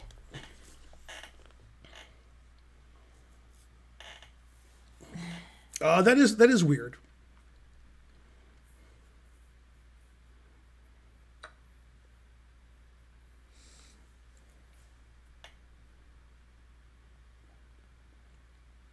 Supposedly, they're opening a hotel in Vegas, like now, where you can smoke weed in the hotel. That's the hotel's policy, but that seems to go against like the state policy. The state policy is you can smoke indoors, right? Well, you can't smoke in hotels in In a Vegas. The private setting. hotel doesn't allow it. However, a hotel's opening that says you can in our hotel. Like if you go in that hotel, they're smoking weed in the hotel. Like you walking around. So it would be a weird hotel. Well, I mean, what is the state policy? I don't know, but I didn't think you could do that. But the hotel's like, we're going to allow it in our hotel. So it's going to be a funny smelling hotel. I think you're allowed to. You just can't be. No, you can't. The hotels don't allow it. Well, I know, but I don't think it's because of a state Oh, policy. maybe. I think Yeah. it's because of No, the if I owned a policy. hotel, I wouldn't allow it. I want wouldn't pe- either, but I'm just saying. I wouldn't want people smoking weed, like walking around smoking weed, because then the players would play badly when they gamble. Oh, wait a minute. Oh, never mind. Yeah, private business. What I'm saying, Panda. But Well, people walk on the strip everywhere in Vegas and smoke weed, and nobody says anything. it gets ignored. That's technically illegal, but nobody cares. It's technical. Okay, so white has a big advantage because black has these double pawns, but mainly because of this isolated pawn. And white has more time, but black has draw odds. Black has this nice open file also. But the engine likes white quite a bit because of this stupid pawn here. If only black could play b7, then we'd be doing all right. Yeah, so Min Lei beat Geary the first game. Yeah. The second game, Geary was better the whole game, got into time trouble, then and then Min Lei was winning, and they agreed to a draw. Geary offered him a draw, but Min Lei was winning. Yeah. Min Lei could have won 2-0, but and Why do it Geary had no too? time. Geary had like 5 seconds to like a minute and a half or something, and he was getting crushed. Darn, I was off on that. Yeah, Geary was getting crushed. Geary. Both games getting crushed. So the winner of this game plays tomorrow against Mamajarov in the winners final. Yeah, my brother lived in Bloomington, Illinois, Aussie Streams, for quite some time with his family. I've been there many times. Bloomington, normal. I've been to Bloomington, Indiana. It's true. I was at the Jumers Hotel, which is like a fancy hotel there. They probably closed 20 years ago, but still. If you've been in Bloomington, Indiana, you probably know the Jumers Hotel.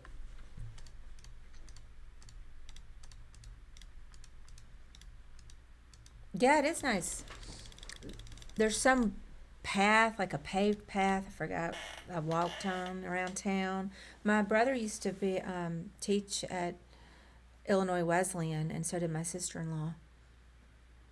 I knew State Farm was in Bloomington, Illinois. I didn't know Bridgestone Tires was. Pretty good for a small town. Mm-hmm.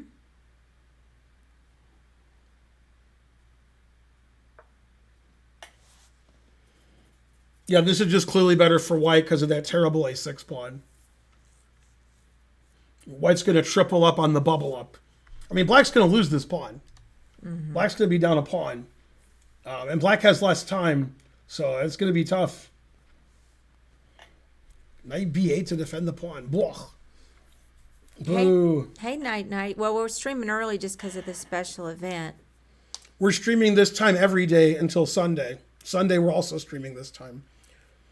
This is a knockout event with huge prize money, with lots of super GMs. And this is Division 3.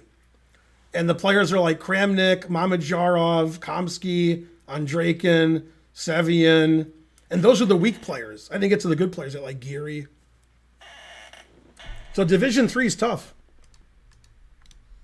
We were at World Series of Poker, John, so we didn't come to the World Open this year. We went to the World something. Yeah, we were in Vegas. I missed it. I like the World Open. Man, I had a blast. Cave. It was really fun. Let me tell you the best thing we did in Vegas. When I did it, Karen was like, that wasn't good. Then she was like, that was good. You've never changed your mind before. Ready? Yeah. I gave them $100 to get us a better room.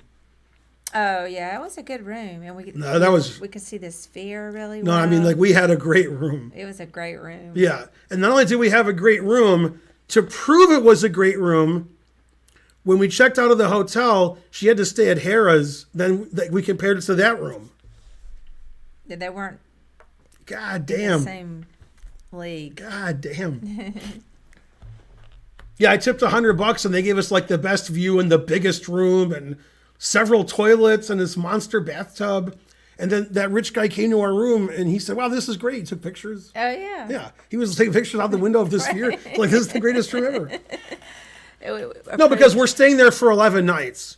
I'm not tipping $100 for a one-night stay.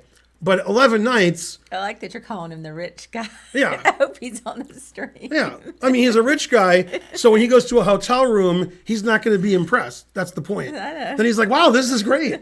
So if somebody who's rich, who's staying in a fancy hotel, is impressed with your room, it's a really nice room. Yeah. That was a great room. Well, Cave Hermit, I want a satellite into the main event. Otherwise, I wouldn't have been able to afford it either. But, and I won some other giveaway to the women, so I won, some of my events were free. I had fun. Such a poor position for black.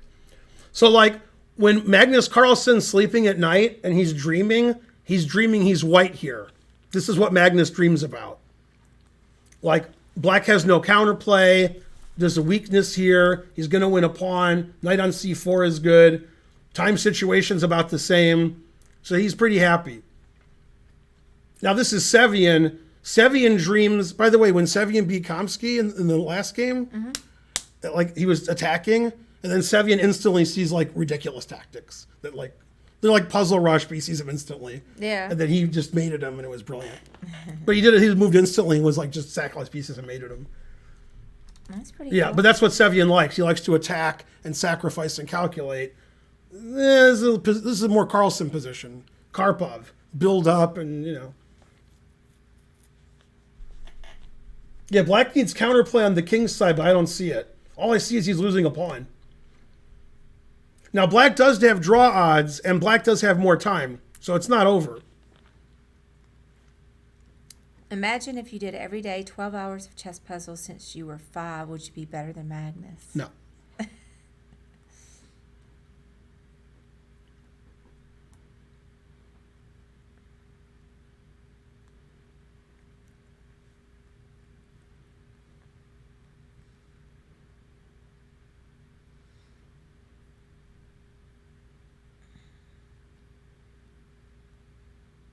This is Min-Lei's only hope is Sevian never moves. Like knight f4 is annoying, it attacks the d pawn. The knight's good on f4, but we need our queen to we need some queen g6 knight f4 action, not queen here. Yeah. Well, that can't really save their pawn, right? Yeah, the engine plays rook a5. Man, the engine's mean. Like just not taking the pawn for no reason. Like, I don't know, I take the pawn.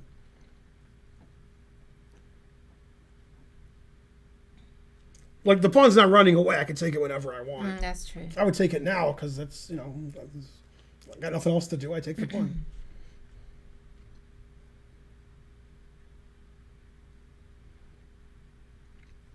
Yeah, Sevian played queen d1. He doesn't want the pawn. He's playing defensively on the king side. Very suspicious. Let me see what's wrong with taking the pawn, because the engine doesn't take it either. Rook takes, knight f4, threatening this. That is hard to defend. Because the queen can't defend it because the rook is being defended. Hanging, yeah. Knight e1 isn't what you want to play. Yeah, the engine says white's only slightly better after rook a7. So those guys are better than me. I would take the pawn and lose. So he played queen d1, then knight f4 came. And then he played he played another move here. Oh, he played king h2. He wants to play g3 and kick the knight out, but he has to defend his h-pawn. King is better on h2 than g1 because it defends both pawns, and it gets off the back rank. So especially if you're playing like Etienne Bacro, then you really have to do it. Let's see if there's any other games going on, or if they're all done.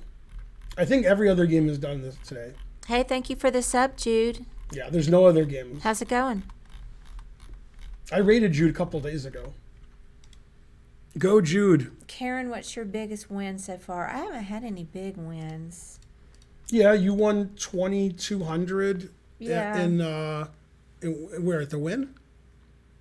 It was the Venetian, but the Venetian. The buy-in was huge. Yeah, but they said, what's your biggest win? I know, but, It's more than your buy-in, too. Yeah, I made She a won profit. 2,200 in a poker tournament. She never won 2,200 in a chess tournament.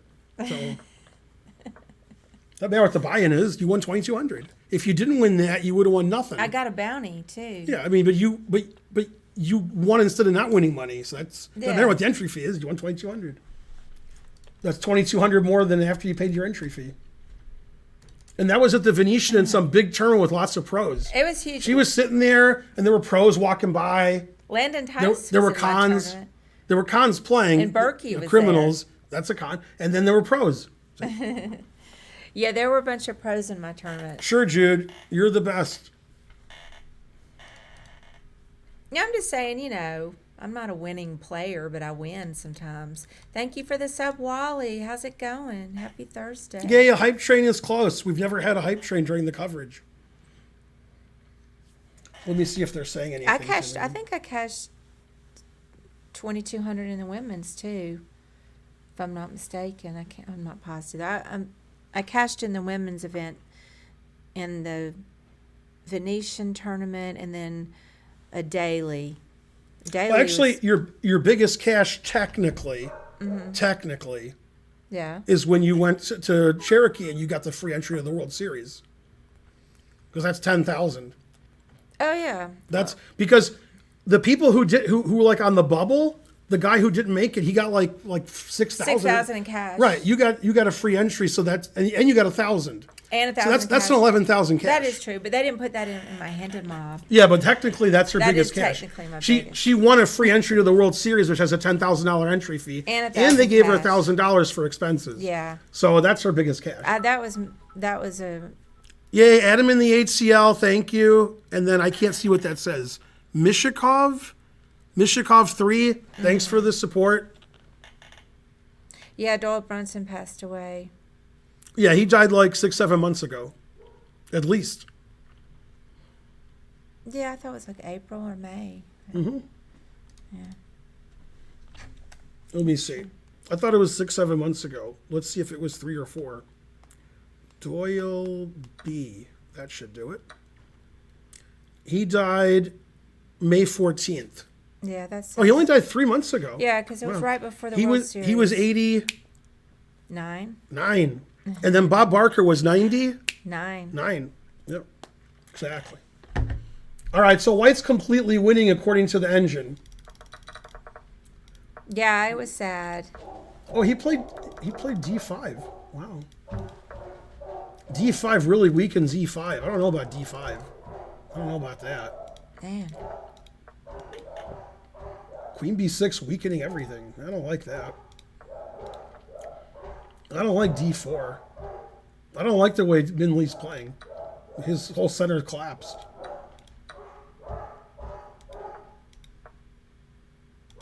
Yeah, I mean, this is 3 weak pawns. And then White's going to play D4. Yeah, White played D4 as I said it. And then White's got this monster center. Black has these weak pawns. And Black has less time. This is looking really bad for Min Lee. Lay. Yeah, the engine says White's +3.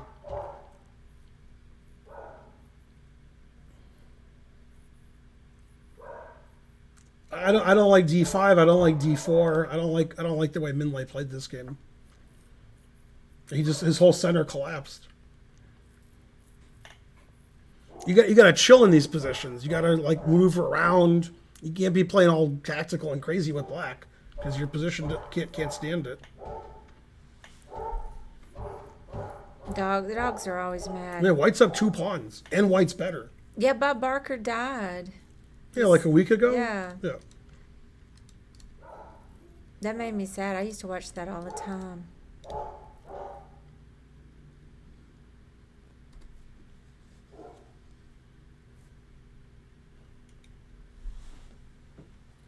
Yeah, our dogs are very protective. Good move.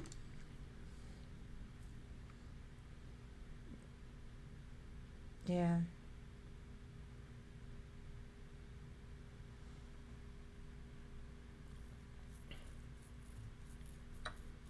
Wait, what?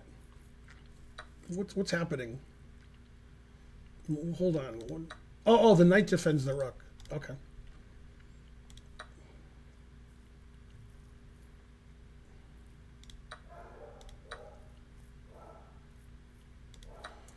So he has 2 pieces for a rook, and that's about it. Like black doesn't have any compensation. Now the rook is attacked, so he'll play e5. Then his knight can go to e4. This rook's attacked. This pawn's attacked. This pawn's weak. And white has more time. But Minlay did a good job of mixing it up and making it complicated. It doesn't like this move, and it really hates this move. It wanted to play rook a2 last move, with the rook attacked.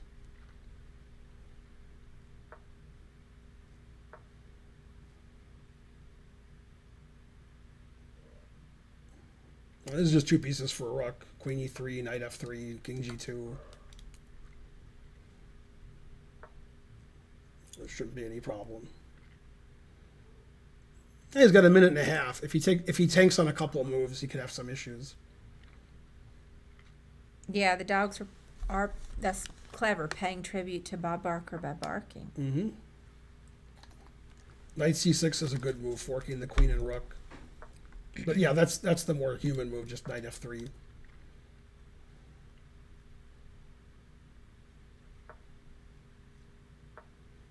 He wants to play queen d1, queen h1 mate. The problem is after queen d1, I play g4, and my king goes to g3, and you can never check me. Wow, rook c8, that's a cool move. Then if rook takes, queen e6 check. Mm-hmm.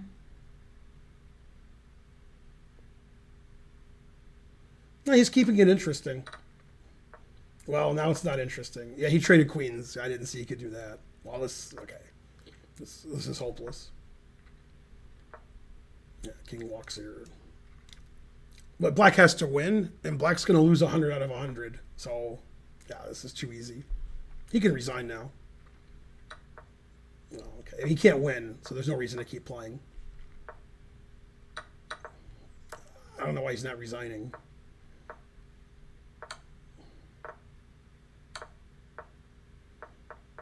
Sevian not having any trouble.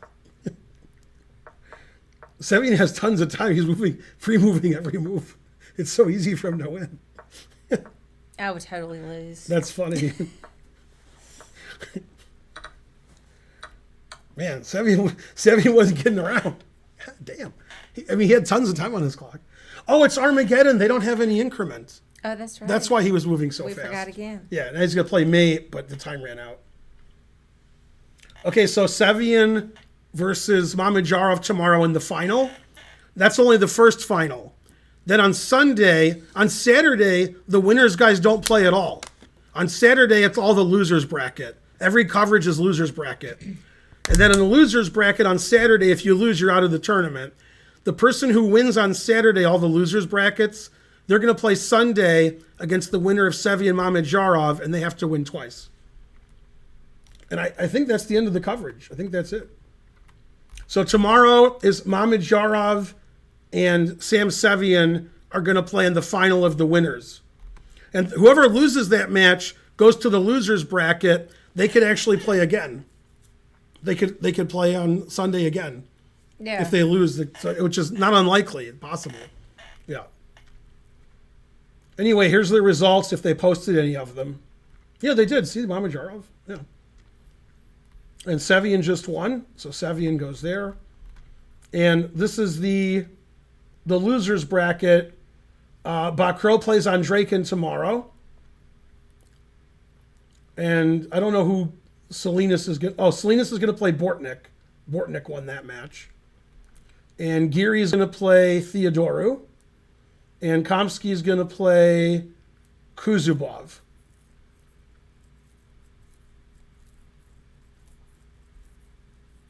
So yeah, there's lots of matches still to go. So we're going to have 4 or 5 matches tomorrow in the losers and 1 match in the winners. Coverage starts 11 a.m. Eastern. We come on a little bit before that. Hope you enjoyed the coverage. If so, tellchess.com. If you hated it, tellchess.com that. And thanks for watching Division 3 with us. We had fun. And now we have to rate somebody, and that's Karen's job. Well, Looks like I am Rosen, right? yeah, that's fine. Got to rate somebody.